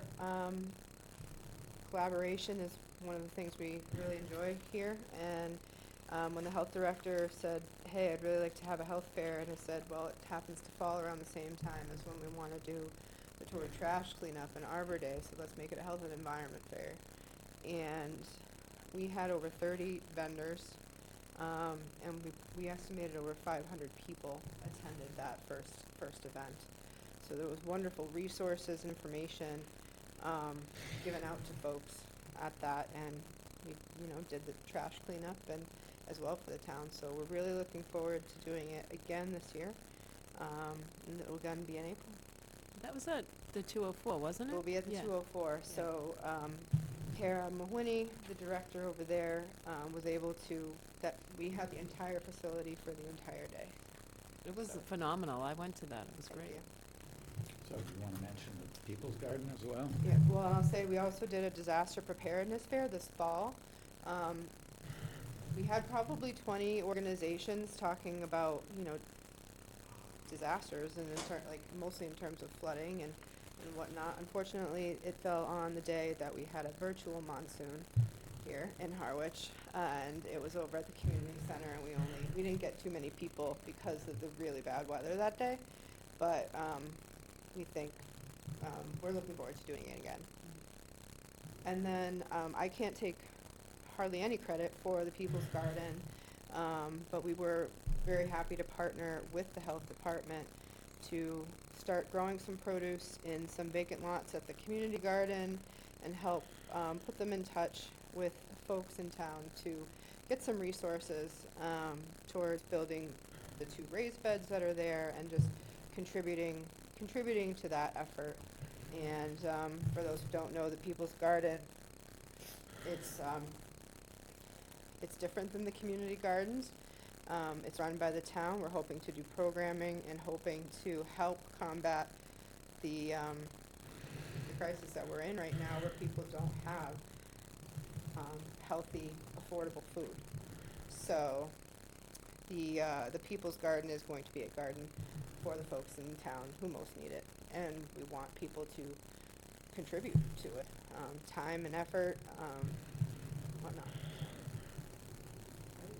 Okay, so the commission also supported entering into an agreement with the technical school to use 374 Main Street property for educational and agricultural purposes. We expect to continue to be involved in that process as that evolves. And along those lines, the commission and department staff continue to manage our more than 1,000 acres of conservation land as best we can with the help of citizen volunteers, AmeriCorps, Cape Cod, and the Harwich Conservation Trust, and the DPW. I also want to mention that we continue to see evidence of extensive use of fertilizers and pesticides on properties where orders of conditions have explicitly forbidden their use. This is a widespread problem. It's not an isolated problem.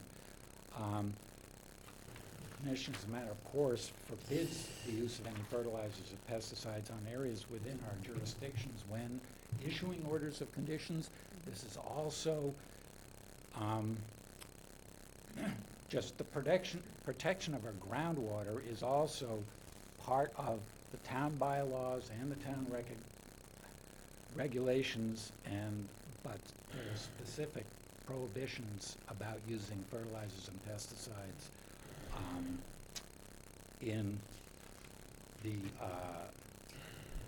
the regulations.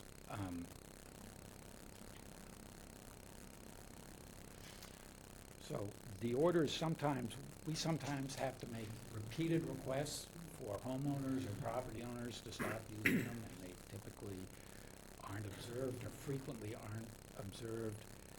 And this is a major problem for us in our groundwater, generally in town, but specifically in our jurisdictional areas because they're so close to freshwater and tidal resources. Having said that, just moving on, we have welcomed this year a new full-time member, Vivian Mulhall McGuire, and new staff assistant, conservation agent Lily Gooding, and executive assistant Sherry Reisner, who are great contributors. We would also like to thank two commission members who resigned this year, Brad Chase, who dedicated 15 years and was chair for a number of years. I don't remember how many. He was chair when I started with the commission. And also Jim Atkinson, who was a great addition as well. I have nothing more, so if you have questions. Sure, let me go to the board to see if there are any questions. Any questions from board members? No. Don? Yeah, it's not so much of a question, but I get my own PR at this point, being half of the interview committee. Aware that you're down people, I think people need to understand the overall mentality for this stuff because we can't obviously appoint somebody if there's nobody applying. Our objective, first of all, in this state, the construct that they've set up has citizens applying laws, regulations, or rules against what their common sense tells them. There could have been other things. It could have been conveyed to just staff, but it isn't. We're not looking necessarily for specialists in any given area because we're not looking for a planning board member to build the town. All we're looking for is good intentions and the ability to fit in, and we generally try to pick a wide range of viewpoints so that you can come to a wise conclusion with something. It's not just your committee, it's all the regulatory bodies, because that's the way they're constructed. And Michael probably isn't here tonight because he's tired of hearing me say this in every interview. But it really matters, and there's a practical problem that everyone needs to understand. That's why I'm imploring people who may be watching this, apply. The practical problem is that anybody that we're likely to appoint, if we make a mistake, then they're far more likely to be sitting in that committee way after any of us here are no longer here anymore. If you look at the longevity for a lot of the regulatory bodies, that could be a problem, and I'm really looking, again, for a variety of viewpoints, and you don't have to come in with an expertise in conservation or in, that you assisted in an operation for Board of Health or anything like that. It's just common sense and the ability to work with other people. So if anybody's considering that an impediment, or I don't know a lot about conservation, but I really care about land, apply. I mean, that's the simple solution, because I don't want to be stuck with the having to worry about you've got 2 vacancies and only 1 person's applied in the last 16 months. It doesn't get you where you have a vital vitality to your discussions. So I'm just saying that it's not aimed at you, but it's aimed at the public. If you got any questions about whether or not you'd be eligible, apply. We'll find out why you want to do it, whether you have a vested interest or something you want to get over on a committee, or that you don't know everything, but we certainly have very smart staff in all of these areas that can assist you in figuring out what the laws say. But it's really common sense and decent judgment that we're looking for. Well, yeah, and I'll piggyback on Don, and I think it's also a big help for our efficiency in our community development, the way our community development works, making sure that you all don't have missed meetings because you didn't have a quorum. It happens quite often. So I think it can also help with the efficiency of our community development process. John, thank you. Thank you to your commission. Amy, thank you to you. And it's been great meeting Lily in there and Vivian and Sherry. And for me, it's really powerful to hear that that your department and health department are doing such great things together. I think that speaks to you all who are involved in it. It's a great community effort, and I'm thrilled. So thank you all for all your work. Thank you.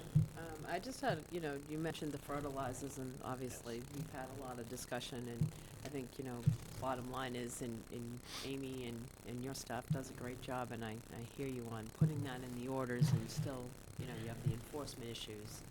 But I think we learned that fertilizer education is so important, and I wish, and I say this publicly, not for this board, because we've all sat through so many discussions of it, but for the public to understand the real ramifications of fertilizer and to educate themselves.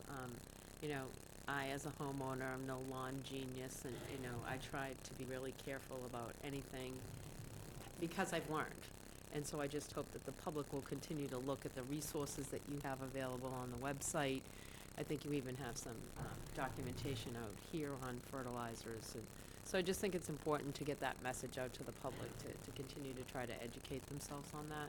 And then I wonder how much time, because I know the enforcement is difficult when you've got violations and such, not fertilizer, because that's even harder to track, but real violations where you have to go out and try to enforce. And I know that in the past we talked about, the time suck that is for you, never mind the bits of money that you can charge. And there's really no way to improve that, is that right? It is, so the amount that we can fine per offense per day is set by the state. We can't change that. When there are violations, the Conservation Commission, our first and foremost goal is to restore that resource area. And in that way, that can cost way more than fines ever will. But that is our primary goal, is to bring the resource area back. It's going to take time, but to have folks spend the money doing that, and then, if necessary, also levy fines. So, sorry, go ahead. Well, I'd just like to point out that actually the health department has a cogent and reasonable policy about fertilizer on the health department's webpage, and they refer to the state and the University of Massachusetts requirements, and amongst those requirements is a requirement on commercial applicators to keep records of their application and be aware of the requirements. So one of the problems we have, I think, is that whether you're in a resource area or in a buffer zone to resource area where we would have some jurisdiction, or you're just a property owner somewhere else in town away from any wetland resources, any landscaper who's working in town should be aware of that requirement and actually be keeping records, so that when the Conservation Commission goes to a property and looks at the lawn and thinks there are no weeds and it's very green, they're probably violating the order of conditions, but it's hard to prove. The landscaper should have records about exactly what they've done. And just saying that in public, I guess, maybe is a step in the right direction, but that's a big part of the problem. Thank you.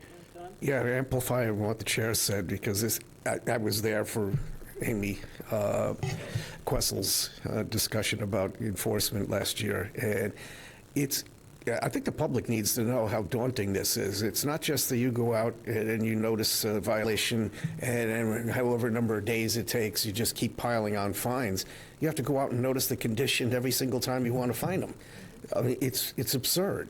And the penalty for the people that you're talking about in terms of the assets that are being affected is like minuscule. So if they're willing to actually perpetrate a violation, even the fines aren't sufficient. It's almost like charging $5 for a parking fee next to the beach. It's like, great, I'll do that for the whole week then. There really isn't much an impediment to this, but it really takes up a ton of your time if you were to do that on every single property that's violating every single thing. Thank you, John. Yeah, I think we're good. Thanks- Thank you very thanks for much, everything and you thanks guys for do. taking the time. And Brian, thank you for your patience.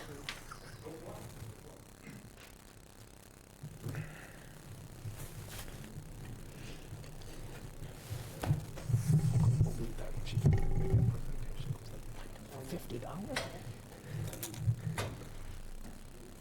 Folks, Brian Sullivan, the chair of the Harwich Board of Appeals. I'd first point out, when I came in, I looked around and saw all the reserved seats, and I didn't see one for me, so I sat in a corner. Next time. All right, maybe Next next time. time there'll be a sign for me. but- Get a throne. The way- Yeah, and the way we constructed them, you can bring them home. I'm assuming that you all have my report that was done and by Rachel. We can go through it if you want, line item by line item, but typically, this last year has been a typical year for the Board of Appeals, as far as number of cases and so forth. This year, we've had 35 cases to date. In December, we'll have 3 more at our next meeting, and it made for 38, and last year we had 39. So there seems to be a consistency of, volume. Okay. So overall, the attendance of our board has been pretty good, though the board is getting smaller, and I'm going to address that in a few minutes, if I just going to take a few minutes here. But we currently have 5 members and 2 alternate members. And I'll be losing another alternate member. I'll be losing a member this year who won't be re-upping, so it will be down to a total of 6 on the board. And we're going to be, as you know, going into a fairly heavy year, for our work. But any questions as far as in this report that I have presented so far on this one here? Jeff, do you have any questions? I don't. Okay, as far as the number of cases and so forth, I mean, Oh, it was pretty straightforward, so. okay. So I'd just like to take a moment to acknowledge those who have, helped me in my position as chair to make it both rewarding and also productive. And first of all, my board members. I gotta tell you, it's a hard-working group. And these guys, well, actually, we don't have any females on the board, and hopefully at some point here we will. But this group is a hard-working group, and I find that each meeting, someone has picked up on a case item or a spec that I didn't notice. So I think overall as a team, we seem to pretty much, cover most of the key bases, basic information regarding a case. It's amazing, I think I know it fairly well, but every meeting, there's one case where someone's picked up on something that I totally overlooked when either reviewing the documents or actually doing a site visit. So as a team, it ends up being very good. I'm really proud of these guys. And one thing that, as you might appreciate, Julie, as well, is that there's nobody, I have a member that rubber stamps any of my opinions. Sometimes I would like it, but they don't. My opinions and comments and so forth are generally not just rubber stamped, that everyone has their own viewpoint, and makes it pretty clear. As a chair, and wanting to get the best job done, it's fantastic, the fact the board spends the time to understand the situation, and then to speak up when they have a different opinion. No one holds back, and that's excellent. And I occasionally get a separate email from a board member pointing something out to me, this is an issue, and then I'll address it, and it works out fairly well.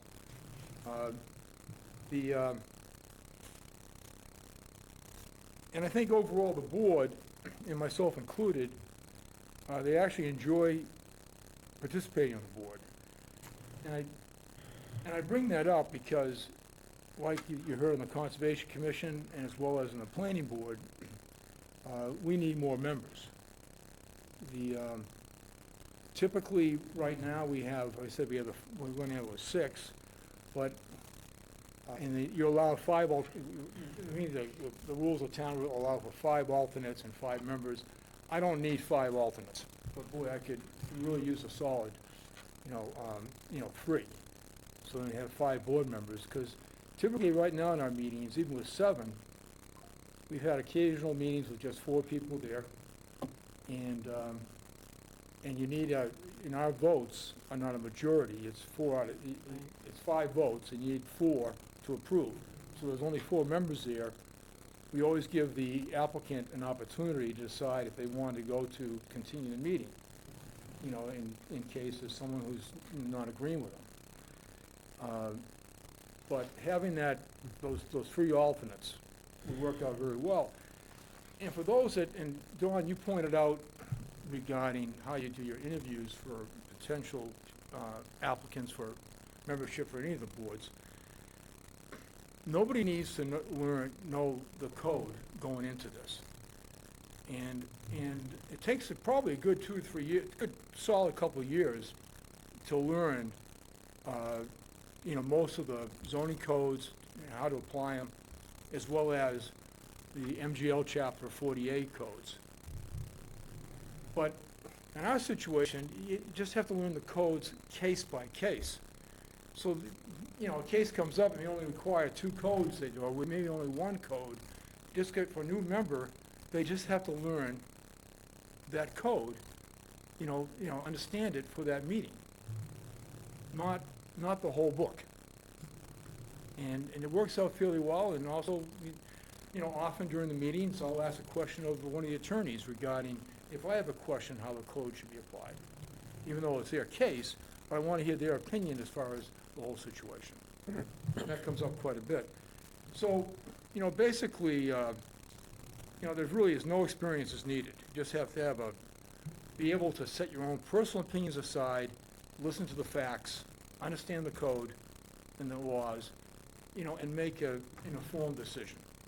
And I welcome anybody that's out listening tonight to call the building department. If they have any questions about being part of the board, you know, I'll get back to them and talk to them about it. You know, of course, before, obviously, get to your interview committee, et cetera. But I think it's important that they might feel at ease of what happens, or at least attend a meeting and find out how we operate. You know, and particularly, there may be some residents, and I think, Julie, you mentioned a comment back to me regarding an email I sent you, that some people may not want to apply because they don't want to be an alternate. Well, at least on our board here, you know, we manage it so that even the alternates, they're not sitting on the sidelines. Alternates and members are fully engaged in the meeting. And based upon the subject or the code involved, or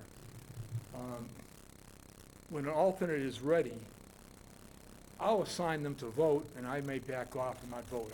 Each meeting after the public session, you know, the board, the chair chooses the 5 members who are going to vote on that case. So I'll make sure that the alternate gets involved on cases that particularly are simple and so forth.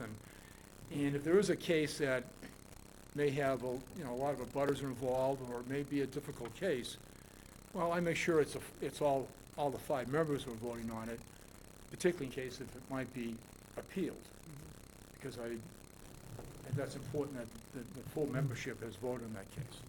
But I'll make sure as chair that the alternates, after they learn, they get engaged, they can totally contribute in every meeting, and they're just not in the bullpen waiting to be called up.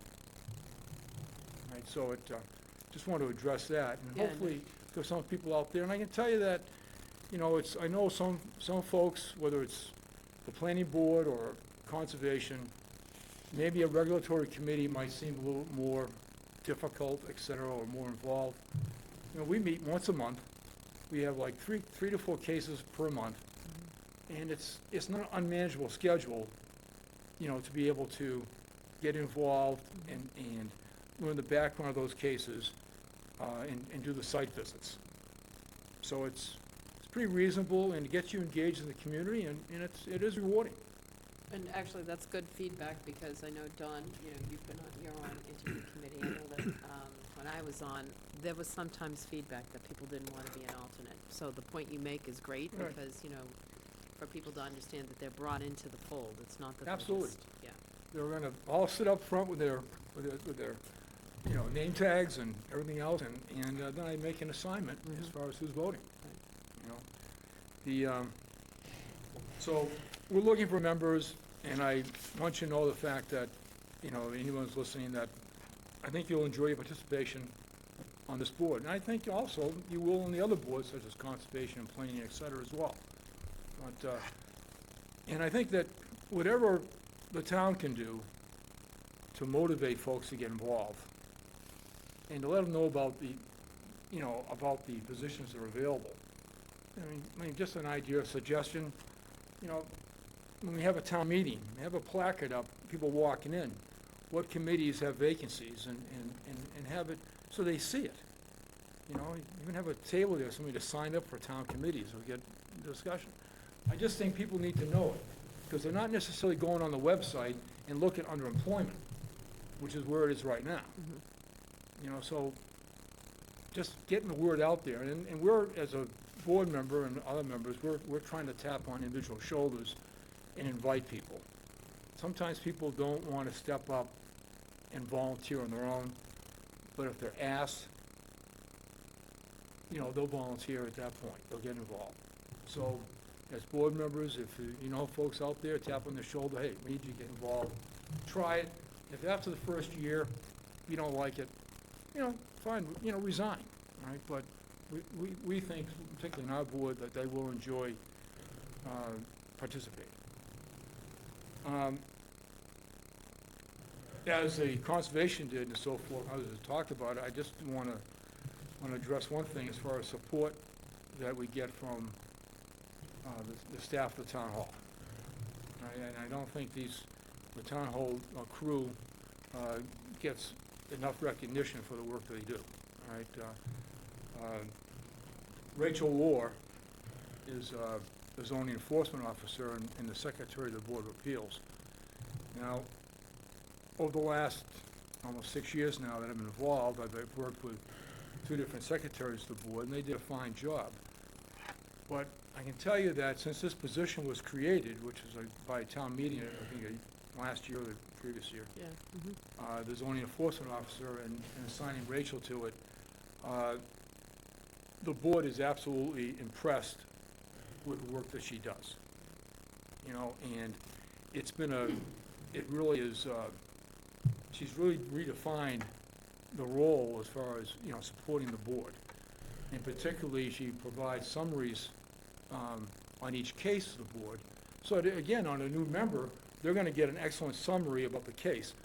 She doesn't give opinions, but understanding what the codes are that are involved and all the key specifications that people are looking for relief from. So it makes it a lot easier. And also for me, sitting down with her sometimes, because she knows the code very well, and discussing aspects of a case ahead of time, so I understand, you know, what needs to be considered. She's been very fine at that. So, you know, just a high five for her for the work she does. And she has never, whenever I ask for anything, she's never told me I don't have time for that. And she finds her time to get it done. And thank you for acknowledging her. I think it's important for staff to hear that feedback. Yeah, and I know sometimes, particularly with not having a full-time commissioner at the moment, she's got her hands full, and I know she takes work home at times and gets it done there. The other thing I want to bring out is Christine Flynn, the planning director. She's made herself available to me on several issues, particularly our zoning board has found that there are a few codes that need to be adjusted, and we'll be making recommendations about some new changes in the zoning codes. And I've had an opportunity to sit down with her to go over those things, as it might involve like the site coverage and things like that, which is very important. And she also has been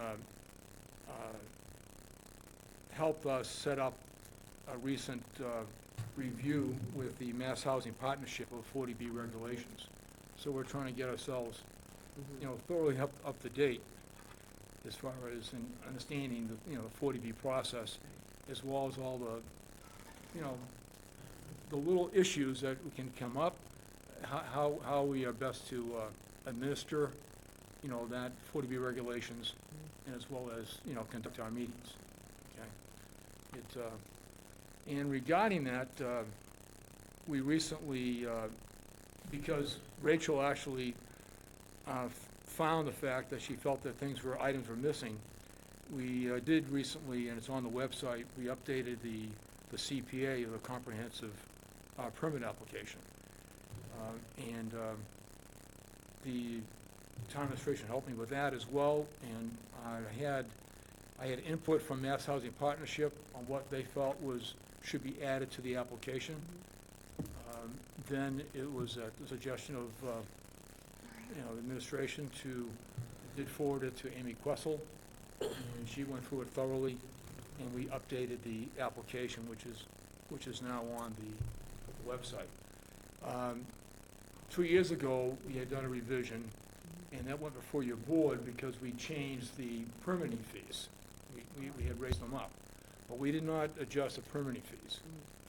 That remains now at $500 for an application and $50 per unit. That's on the application. All right, so it's just. It's the same thing, yeah. Right, so it has to be done. The other thing, last but not least, is town administration.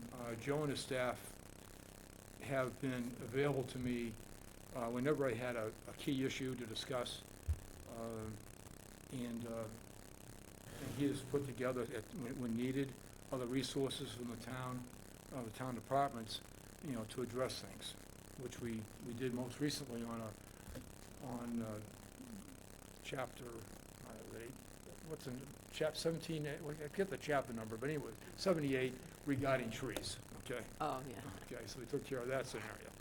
So. That's Mass General laws, not us. Yeah, Mass General law, so absolutely. So, and the assistance also several times from Amy Questle from KP Law has been excellent. And even sometimes on short notice before a case comes up, I've sent her information and requested her opinion on how she feels the fact that what the case law was and what her opinion was and how it should be resolved, which is a lot to do. That's excellent, yeah. And when I do get those opinions from KP Law, I do forward them to the applicant ahead of time, so they know what we're reading, so they don't come in and I don't hit them with these opinions cold. So they have an opportunity to address them and prepare a comment if they don't agree with that opinion from KP Law. So, gentlemen, and ladies, that's about it. Any other questions? Do any board members have questions? John? Not a question, just, you and I had this conversation, I think, 3 or 4 years ago about training and the ZBA's function in 40Bs, and I'm extremely grateful that you're being proactive about that before there's an onslaught of applications to you, because it's a little too late when that happens, so thank you again. Oh, no, my pleasure, and no, I don't want to be whenever we do have a case like that comes up, I don't want to look like a deer in the headlights. Right.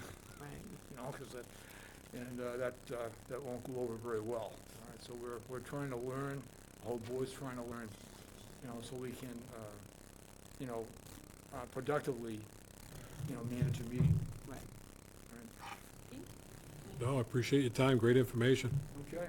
I'm great, thank you. All right, well, thank you. No, and I just Great want to work. reemphasize that, you know that Amy's always, because I know she's really good, and she's always saying anything you guys need, so always feel free. Yeah, I do, and at times I first check with town administration, the fact that if they, have any thoughts on that before I contact. Yeah, no, which is great. Contact Amy.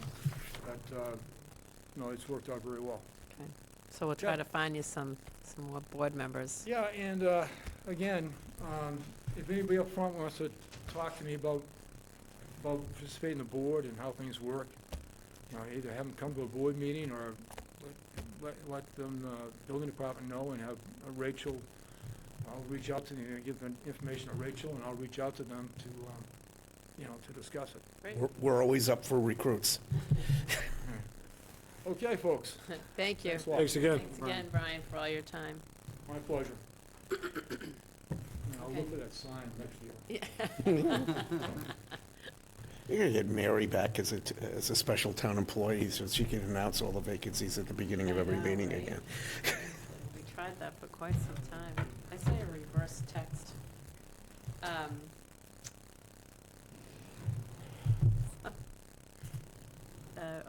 Back over to the town meeting, annual town meeting. Thank you, Madam Chair. So what you have in your packet first is the latest version of the draft list of potential warrant articles. So, again, numbering will follow when it's finalized. So I want to draw your attention to two items that were brought to my attention late last week by the Chair of the Affordable Housing Trust, Larry Ballantyne. So the first, that shorthand, is that he would be looking for a transfer to occur from the Special Purpose Stabilization Housing Fund to the Affordable Housing Trust. So I've asked him to formalize that for a request so we can build the article, so that will have better language there for that. And then he also talked about potentially amending the general bylaw that relates to the Affordable Housing Trust, which is Chapter 140. As you may recall, there was a citizen petition effort that is currently before the legislature to amend our Chapter 140 on the Affordable Housing Trust purview and definitions and all that. So I asked him to just watch that. It's been in committee, I think, for the last probably 6 weeks now. And for him to decide if he wants to do similar language through another effort. In any event, waiting on more information from him on those two items. And that's the attainable housing legislation. that you're Among other referencing. things, correct. Oh, sorry. Yes, that's the legislation that's pending. It's one of the things that he was looking to have a discussion on for the bylaw.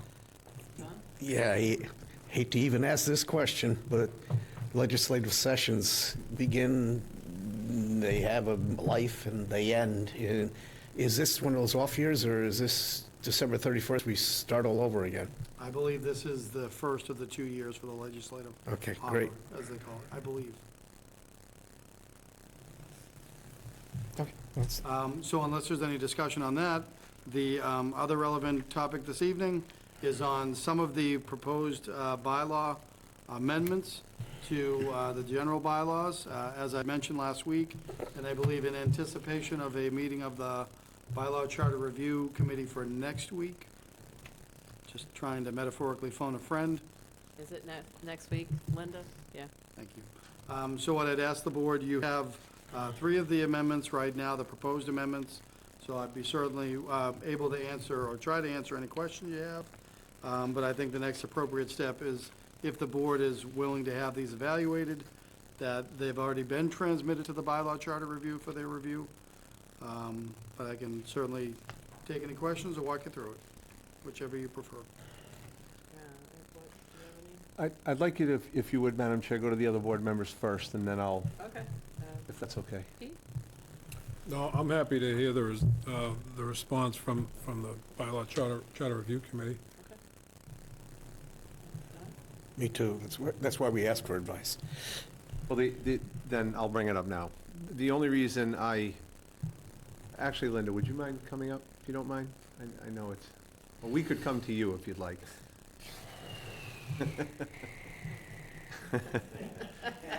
I didn't think so.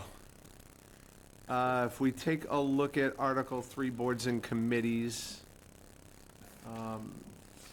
the Board of Health has requested reducing their members from 7 to 5. I'm wondering... We're at 5. I'm sorry, what? The Planning Board's at 7, the Board of Health is at 5. I'm sorry, correct. I'm wondering if there's an appetite for the board or Bylaw Charter Review Committee to look at the rest of those committees and boards. We were planning on it. Looking at all of them? Okay. Plus, there has to be another charter change because the Chapter 7 in the charter, all of those committees that are listed, they're all listed differently. And so one of the things we're going to propose is that we clean up the language, and some of the committee descriptions say, the composition of this committee is according to Chapter 7 of the bylaws. Other committees that are defined say, this committee will have X number of people and doesn't reference the bylaw. So we're going to be probably proposing a charter change which says, committee composition, see bylaws, chapter 7, section G. Excellent. And you will see all of them there, because to change the composition of a committee that is in the charter requires a charter, it's a charter change and it's a vote. But if you clean up the language, then you are now just changing a bylaw. Right. So, Makes sense. I'm not sure who this was sent. I got my copies from the packet. I wasn't aware that, I haven't seen So that was. getting it to me It was emailed by staff last week, so if you didn't get it. last week. Correct. I never saw it. Okay, I'll make Oh. sure they have the correct address. Thank you. But, so, this is on our agenda, and we will be going through it, but we were planning on making some suggestions.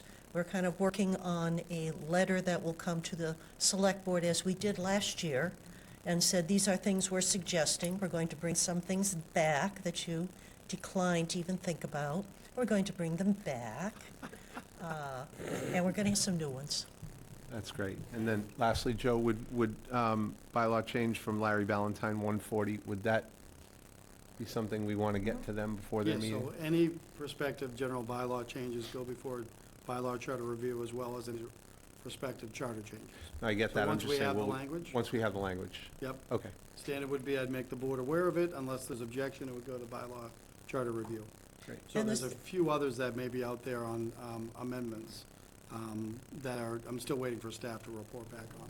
But right now, we have these three in place. If I could just further for a moment, I want to just express that in Chapter 7, there are two distinct changes. The first one, the top of that page, is regarding tax title language. But the proposed amendment in front of you right now on the boards was a direct request and conversation that you had with the Board of Health. Correct. So that's where that one's Yeah. coming from. Yep. Don? You done? I'm done. No, I'm all done. All done. Two things. Actually, the part 1A is that you're right, I don't think we captured everything, but the attempt was made to pull them all out of the charter because it's so much easier to amend a bylaw than it is to amend the charter.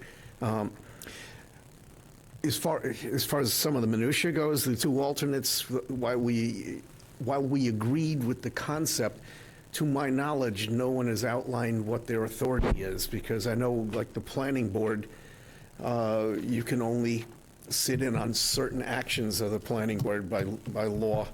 And once you get to conservation or the ZBA, as you've heard, they kind of swap in and swap out. I'm not sure that anybody I'd rather not leave that open, is what I'm saying. So part of the discussion is, okay, so what are the two alternates going to be doing? How do they function within the organization? And then, as to the, I'm not there, but I still have strong feelings about it. The Housing Trust, we had agreed probably a year and a half ago that we were going to look at the whole thing, because there were certain things that we felt were constraining, or that some of which didn't align up. They had a cavalier use of the word board, and it wasn't really saying whether it was a board of trustees or the select board. But we had promised that we were going to look at everything, not just relating to, that narrow area where the attainable housing was going to be included within their purview, but we were going to look at all the language and see if we wanted it still constructed in the manner that it was. Yeah, I think that Larry is, and I don't want to speak for Larry, but I'm pretty sure that Larry was also looking to possibly amend the trust to be 120% of AMI. Yeah, there were a number of things I'm pretty sure he wanted to look at, so that's worth a deeper discussion other than just referring it to bylaw charter review and say, okay, can you put something in writing? Because it really has to do with how we want it to function. And I'm fine with that. What I would like to request is that as we have concepts of what we might see a change, it's not very helpful for the Bylaw Charter Review Committee to get the already done, signed, sealed, and delivered article, because what's the point? So as we have some concepts of things that would be like to be considered, that one paragraph that says, this section right here, this type of change is being considered, Because otherwise, it's kind of useless in March to get an article that's already written, and what exactly do you want us to say about it? So if we could have that kind of, about that, which is why last week I said, what were these changes? And thank you, if that information was then made available. But that really has to continue on. If there are going to be things in the bylaw charter that are being contemplated, give us a heads up. That one paragraph is all I'm looking for. I'm not looking for the signed, sealed, and delivered KP law to this person and that person and blah, blah, blah. But I'm looking for the concepts, and I would appreciate that courtesy. Okay, Thank you, ma'am. thank you. Anybody else? Sorry, she's walking. Yeah. No, I just. Now the counterpoint. I just, on behalf of the Finance Committee, I'll say this. I just keep looking at my calendar and seeing we're in December and we have this beautiful list, and thank you. Well, I was going to say, in terms of the articles and such, we're trying to get a jump on them, so that's why we're trying to get through those that we can get through. Make sure that's in the minutes that Dana Yeah, said. Dana said, thank you.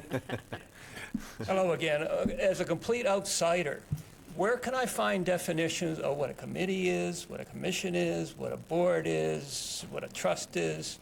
Why are all these different groups? You know, there's 44 different groups Of governing the committees that town. I just want to make sure I'm understanding you. You mean different committees? Yes, Yeah, there's- okay, yeah, I just yeah. want- yeah. Commissions are under state law. Yeah, I mean, it'd be nice if there was a definition, you know? I don't know where to find it, or why some are committees, why some are boards, some are commissions. Well, Just, Most of the committees are a construct of us.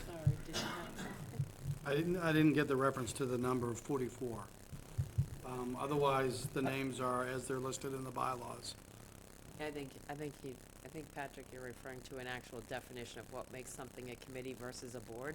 Is that Right, what your right, point right, is? right, yeah. So, that's what I think his point is. if I go to government on the webpage, count all the lines that line up, committees, boards, commissions, trusts, there's about 44. But I don't know the difference between a board or a committee or a commission. That's all. I'm not aware of any legal definition that we have. Okay. I think it's just. I the way believe the naming nomenclature has come from when the boards Agreed. have created public bodies. I think they've just been called. When Winnie was here, we did the last major overhaul of the charter. She, Yeah, I remember. Hard to forget. When she went through that, it really did get involved with derivative authority, and we renamed the Waterways Commission into a Waterways Committee because it was advisory to us, and her divide was anything that was regulatory in nature, if it was under law, that it was said to be a commission, like the Conservation Commission, right? That they had regulatory responsibilities and they were not advisory to us. We couldn't actually overturn anything they were doing because they had that intrinsic authority. So there is a difference between a commission and a committee. Committees are all advisory to us. On to our next. Madam Oh, Ch- can I just, I'm sorry. No, go. One other thing is, I think you said that it's with legal still is the Board of Assessors article, right? That's still with legal, you haven't heard that? I did hear back, but not in time for the packet. Okay, So it might be available for next week. Okay, thank you. Okay, sorry, Pete. No, it's okay. Madam Chair, motion to approve a special permit application for a one-day wine and malt permit for Richard Waystack, event to be held on December 13, 2024, 5P to 8P at 204 Sisson Road. Second. Everybody. All in favor? Aye. Motion to approve Mass General Law, Chapter 138, Section 12, liquor license renewal for Ashwood Food Service, Inc., DBA Jake Rooney's, 119 Brooks Road. Second. Any discussion? Yeah, once again, we're implying that every single motion from this point on is going to be with any yeah. conditions that contained in the prior approval. So moved. And my second is amended. Okay, all in favor? Aye. Motion to approve Mass General Law, Chapter 138, Section 15, liquor license renewal for A.J. Luke's of Harwich, Inc., 224 Route 28, with any prior contingencies. Second. All in favor? Aye. Motion to approve a 2025 in-holders license renewal for Harwich Port Seafarer, Inc., DBA Mooncusser's Tavern, 86 Sisson Road, with any prior contingencies. Second.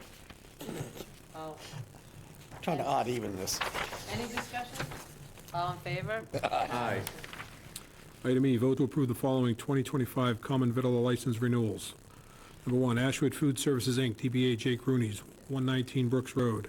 Number 2, Cape Roots Market and Cafe, LLC, DBA Cape Roots Market and Cafe, 557 Route 28.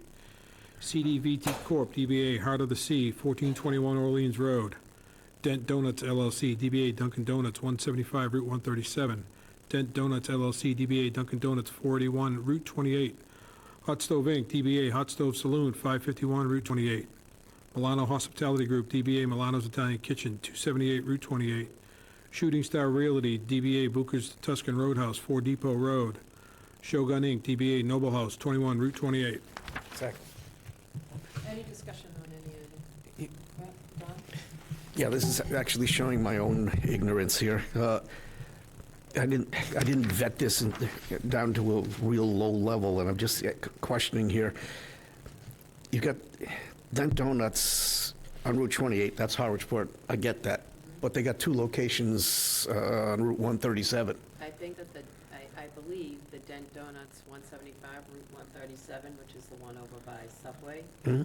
is separately owned from the gas station one, but I'm not positive. Is that an application, though, for the gas station one that we will eventually see for? I think so, yeah. Okay.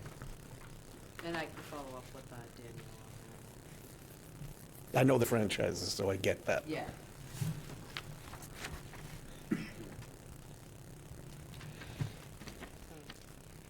Okay, on to the next. Nope, it's been moved and seconded, Madam Chair. Apologize for the outburst.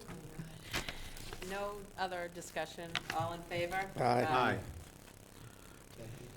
Motion to approve the following 2025 entertainment license renewals. Any renewals would have any prior contingencies outlined by the board. Number 1, Ashwood Food Services, Inc., DBA Jake Rooney's, 119 Brooks Road. Weekday, 6 p to 12 a inside, live recorded music, amplification, dancing. Sunday, 4 p to 10 p inside, TV, radio, live recorded music, amplification, dancing. Do you folks want these one at a time? No, I'm okay with them. Okay. Are you? I'm okay with these. Me too. Number 2, Cape Roots Market and Cafe, LLC, DBA Cape Roots Market and Cafe, 557 Route 28. Weekday, 3 p to 8 p inside, live recorded music, amplification, dancing. Number 3, Hot Stove, Inc., DBA Hot Stove Saloon, 551 Route 28.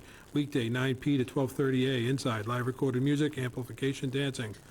Number 4, Milano Hospitality Group, DBA Milano's Italian Kitchen, 278 Route 28.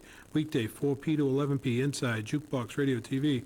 Sunday, 4 p to 11 p inside, jukebox, radio, TV, background music. Stellar. That was stellar. You could say something. Any discussion? All in favor? Aye. Aye. Madam Chair, before you proceed, just want to make the board aware you have all of those items to sign as voted. You also have a renewal. And you put them on in the end. No, just the thought of signing them all. It's already done. We used to watch TV and did our homework at the same time, so in the middle of the meeting, it flowed right across the table. You did your homework? That way I would have signed them Keep up. that as a Madam Chair. You'll have in front of you the annual renewal certification document that staff has to have you sign as we fill in, and what it is if there is anyone that has not complied with renewal by the end of the year, it's transmitted to the state, so that's also in your packet to be signed. Thank you. And then we have old business. I'm happy to read this, Pete, if you'd like me to. Give it a whirl. I got some comments afterwards, but feel free. Good, I can sign those while you're All right. Please, thank you. Madam Chair, if I may, first reading? Yes. Okay. Town of Harwich, public comment policy adopted by the Select Board. Purpose. Policy is adopted to facilitate orderly and efficient public comment periods at meetings of town public bodies. It will protect the ability of the residents of Harwich and other persons to provide feedback or information to pertinent public bodies regarding matters of public interest, town initiatives, operations, services, and programs, to allow speakers a fair opportunity to address a public body and to ensure the public body may accomplish its stated business in an efficient manner. These guidelines seek to ensure compliance with the open meeting law and meet other legal and constitutional obligations. Meetings of public bodies in the town of Harwich should be places to engage in orderly and peaceable discourse. Letter B, authority. Principles of free speech and freedom to petition the government, federal fundamental rights, protected by the United States and Massachusetts constitutions, prohibit public bodies from preventing all speech that may be upsetting or offensive. As such, this policy establishes reasonable time, place, and manner restrictions sufficient to facilitate orderly and peaceable public comment periods at meetings of elected and appointed public bodies of the town. Legal standards. Meeting of public bodies is subject to the requirements of the Open Meeting Law, General Law, Chapter 30A, 18 through 25. Open Meeting Law empowers the chair of a public body to preside at and regulate the proceedings of meetings. Pursuant to General Law, Chapter 30A, 20G, no person shall address a meeting of a public body without permission of the chair, and all persons shall, at the request of the chair, be silent. Any person wishing to speak at an open meeting must first be recognized by the chair. All questions raised and all comments made by a duly recognized speaker must be directed to the chair of the public body alone, not to individual members of the public body, staff, or the public. The chair is authorized to maintain order and, although in rare occurrence, has the authority, after appropriate warnings are ignored, to take action up to and including removal of a person who is disrupting a meeting. Letter D, application.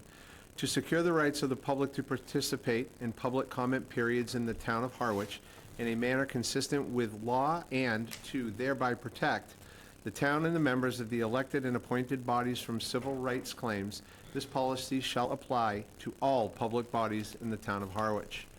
Procedures. The public comment period is for Harwich residents. Non-residents of the town of Harwich are only able to speak during public comment at the discretion of the board. All agendas of multiple member bodies in the town of Harwich shall include a 20-minute period for public comment, which can be adjusted by the chair or the majority of the public body based on the meeting's formal agenda, content, and time requirements, subject to the limitations set forth in paragraph 3. While statements made at a public comment period are not required to address an agenda item for that particular meeting, such comments must relate to a matter within the public body's jurisdiction. Public comments on matters outside the public body's jurisdiction may be ruled out of order by the chair. To avoid due process issues, a person seeking to provide comments on a matter appearing on the same agenda will be asked to defer until the specific agenda item is reached. Each speaker will be allowed to speak once for up to 3 minutes per topic. A recognized speaker may not cede or assign their time to another unless such an assignment is required as reasonable accommodation for such person because of a disability. All speakers who may need an accommodation are strongly encouraged to contact the town administrator's office or the chair of the public body at least 48 hours prior to the meeting. That said, to facilitate an efficient public comment period, groups that have multiple speakers with the same viewpoint may consider consolidating their comments or designating one person to speak on their individual behalves. Board members and town employees who have business with the public body will not request recognition during the public comment period. Letter F, disruptive conduct and unprotected speech. Disruptive conduct and engaging in other unprotected speech, including but not limited to the following, may be grounds for the chair of the public body to curtail speech and take other action as appropriate. Number 1, speaking without being recognized. Number 2, continuing to speak after the chair has curtailed additional verbal comment. Number 3, interrupting a recognized speaker. Number 4, speaking about matters not within the jurisdiction of the public body. Number 5, engaging in conversations while another person is speaking. Number 6, making true threats of violence directed toward a particular individual. And number 7, making comments inciting imminent lawlessness. Letter G, the public body response. Public comment period is a listening session, and the public body is there to listen. Matters raised, number 2, matters raised during public comment periods are not required to and are unlikely to be addressed or resolved by the public body at the same meeting. Number 3, at the discretion of the chair or the majority of the public body, matters raised during public comment may or may not appear on a future agenda or be referred to the town administrator for appropriate action, if any.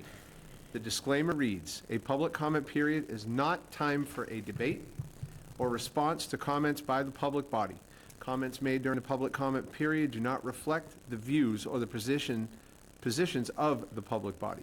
Because of the constitutional free speech principles, the public body does not have the authority to prevent all speech that may be upsetting and/or offensive during the public portion of the meeting. I'm sorry, I was signing something. Can you go back? Let me take it from the top, Don. Well, Pete, you had comment? yeah, and Jeff, you did an excellent job. That you should probably make the second reading when it's available in front of us. But, no, in all seriousness, we seem to be getting some comments and some uncertainty over the term public comment policy. And I think a lot of folks are confused, and they think that they're prohibited from talking to us throughout the course of the meeting.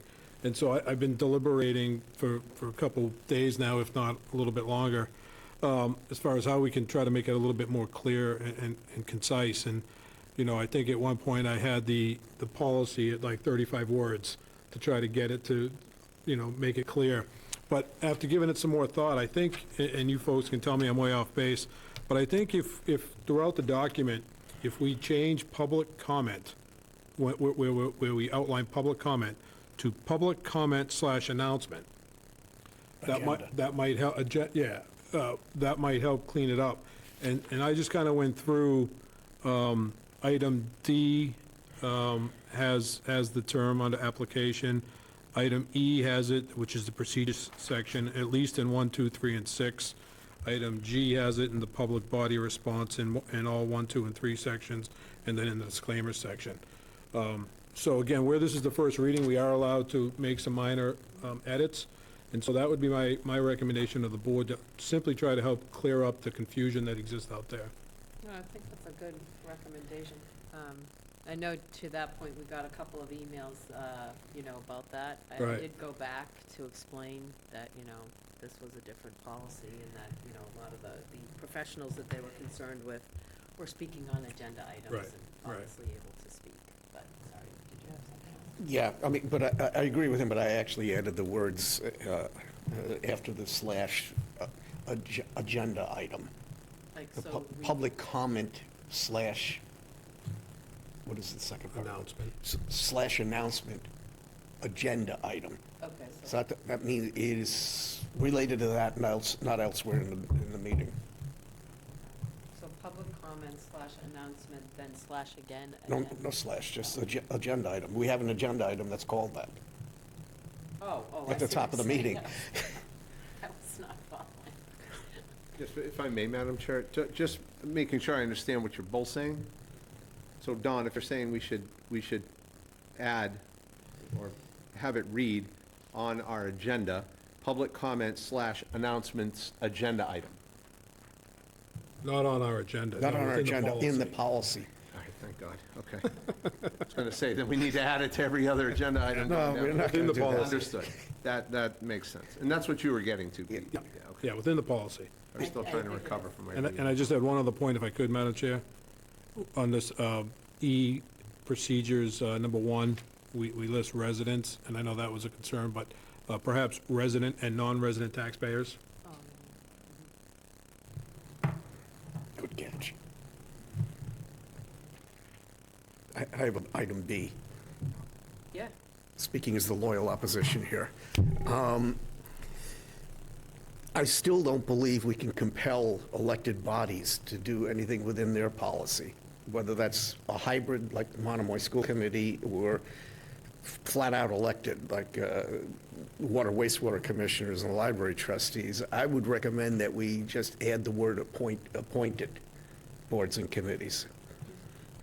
But, I mean, that has an impact, so I'm not sure whether everybody agrees with that, but I don't think that this board can mandate the operating procedures of elected bodies. So are you saying B under authority? That it protect, that, no, that the entire, somewhere in this document it says that that this regulation pertains to all Oh, yeah, boards and committees. And I'm saying, I'm suggesting that it really doesn't do that. It really should be, we don't appoint the finance committee either. They're a construct of town meeting. I'm not sure we can mandate how they operate. We could suggest that they might want to adopt that language, but I don't see we have the legal authority to tell some other body that's not appointed by us that they have to abide by this. I'm trying to find that section, so maybe we could say may adopt Let's have Jeff read it over again. B. Madam Chair, Yeah? I believe you have references in item B and item E2.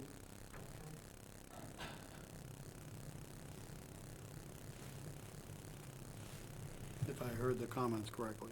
Yeah. B, D, and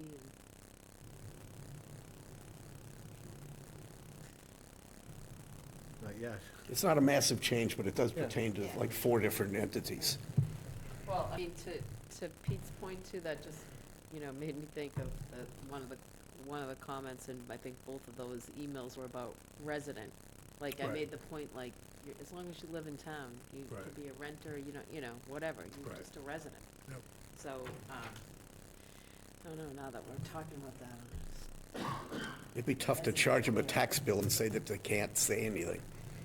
yeah, exactly, but I mean, also that people understand, I mean, they don't have to own property, they can just live in town, so, to that point, I just wonder if we should clarify, if we're gonna clarify, for the sake of all that, clarify resident, right?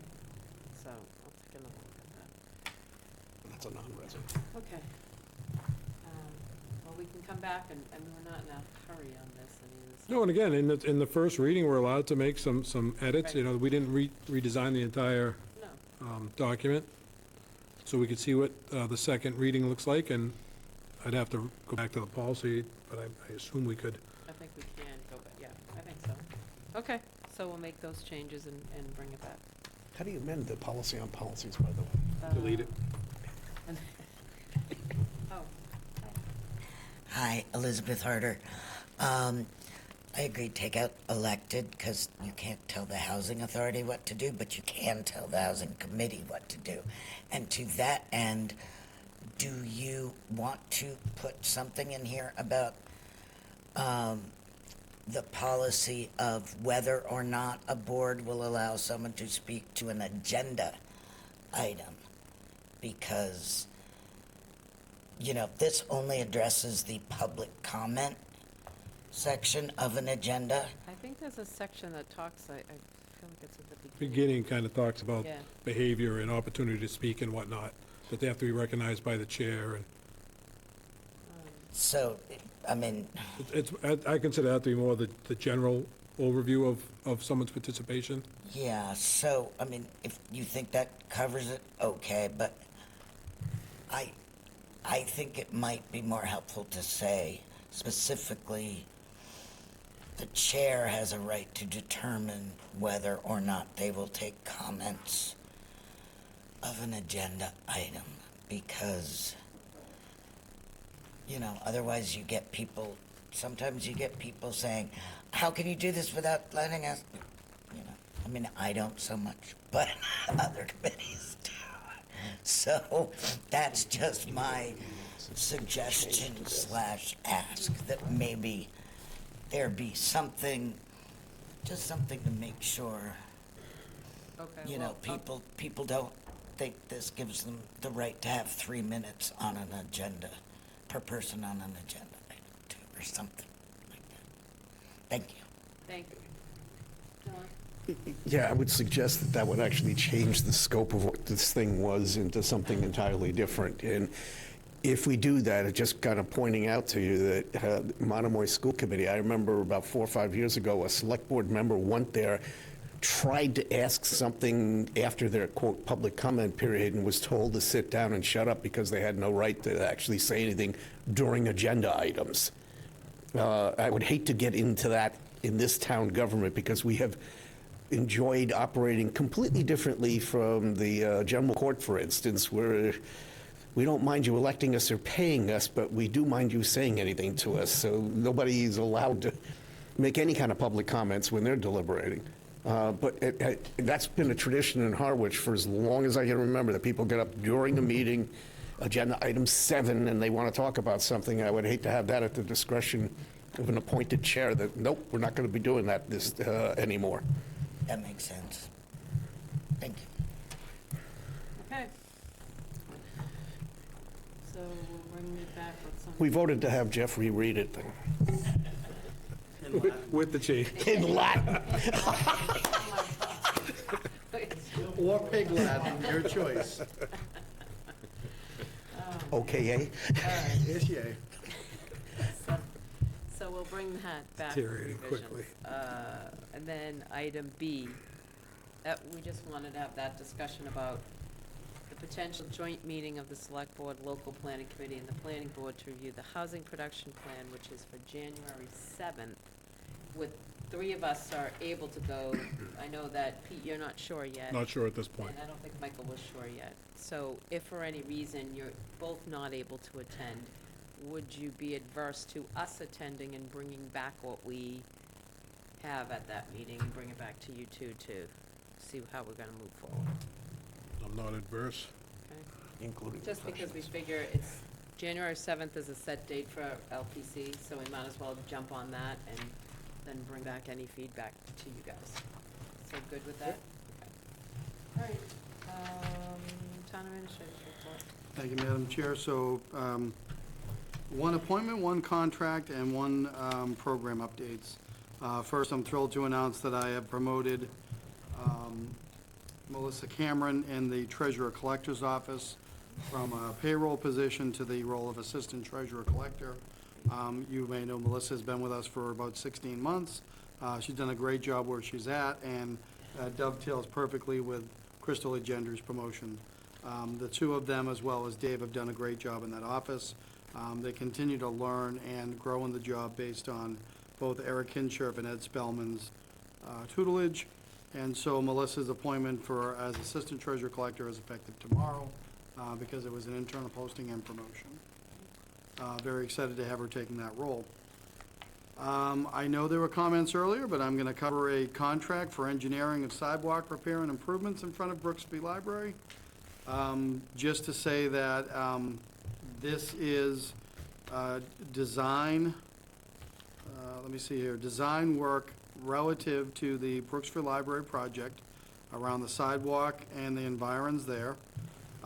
Contrary to comments made earlier, this is design work that will eventually go in front of any regulatory body, including Historic District Historical Commission. As the board may recall, this goes back to articles back in 2013, 2019, and 2024. And so this is a project that's been on your procurement list, and you have instructed the staff to move forward on. Last but not least, I will tell you that the engineer is a gentleman by the name of Griffin Ryder. So, very familiar with the project and very familiar with the town. And then, Madam Chair, I have an update on information technology. I know members have asked. So the latest on the email, and I'll be looking in the direction of a Finance Committee member. First, we acquired the 170-plus licenses that we will need to roll this out. The town's licenses came due in November, so that was the opportune time for us to acquire all of those. And we have them in place. So now we're looking to test it on the Finance Committee as our beta testing. So with 170 unique emails, we can't give it to every committee per se. So what we'd like to do is first try with the Finance Committee where we can have dedicated emails to the Finance Committee Chair, that would be the reference, Finance Committee Vice Chair, Finance Committee Clerk, and then Finance Committee member 4, 5, 6, and 7. So, sorry, 8 and 9 as well. So what we need to test is whether or not this is going to allow us, as people switch out of their town email to either leave a committee or go to another committee, if we can retain all of the records they create, which is one of the things we're trying to do for transparency. So that is the next step. We also know that we wouldn't have 170 committee members. There are duplicates, if you will. So we're also trying to validate, would we then have, in those instances of duplicates, you can think of, say, 1 or 2 folks that serve on 2 or more boards. We're going to evaluate the best way to do that going forward. So the beta test is looking to roll out early January, but we'd like to work through the Finance Committee on that as well. All right. And then with regard to the newsletter, so as was said before, we do have with our newer website, we have the newsletter function. So Sarah and I will be rolling out to the department heads on December 17th, the mechanism by which they can draw content that's already on the website to populate it into a newsletter form before we take the extraordinary step of perhaps buying additional software and hiring staff. So that will take place next week. And I think that's everything. Select board member report? Oh, I got a small list. No, not tonight. That's it. Thank you. John? Really? Oh, my gosh. Yeah, I had the good fortune of I missed you, of being at the Christmas tree lighting on Friday. And despite the fact that it felt like it was being done in an igloo in Alaska, we should be very proud of the fact that we've got some hometown rituals that we continue to all get together and observe together. So it was just a shout out to Cindy.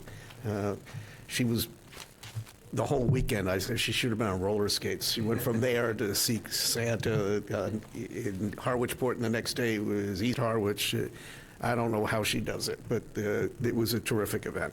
Great, thank you. So, Joe, if I could, I'd like to say thanks for keeping up with that email request I made a long time ago, and I had absolutely no idea what it entailed. I thought it would be a real simple, hey, can we just get email addresses for FinCom?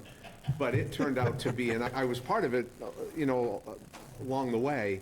It was a lot of work, and I'd like to thank you and Sarah and everybody who worked on that. Secondly, I'd like to nominate Mike McCaskill for adding content for the newsletter from the Select Board. Second. Thank you. All in favor? I'm very grateful that FinCom is paying for this. I think it's going to make for interesting reading if he does it.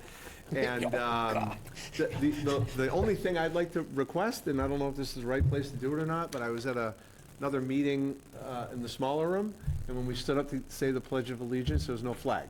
So could we get some kind of representation of Old Glory in there? Yes, we'll find out where the flag went and make sure that it's restored. Okay. Did you bring it up on your phone or your iPad? No? Apparently that's a no. That has been done, actually. It's a time-tested procedure. And then there's you. Yeah, I just want to say that sorry I missed the Friday night. I said to Cindy I had to go to my husband's Christmas party. I would have rather been in Howard. This was a lot more festive. And I did attend the 204 Sisson holiday market, and it was amazing. There was absolutely no parking anywhere, and just crazy how many different artists and how many different things were going on in that building for our kids, and it's just great. So, that's it. Motion to adjourn. Second. All in favor? All right.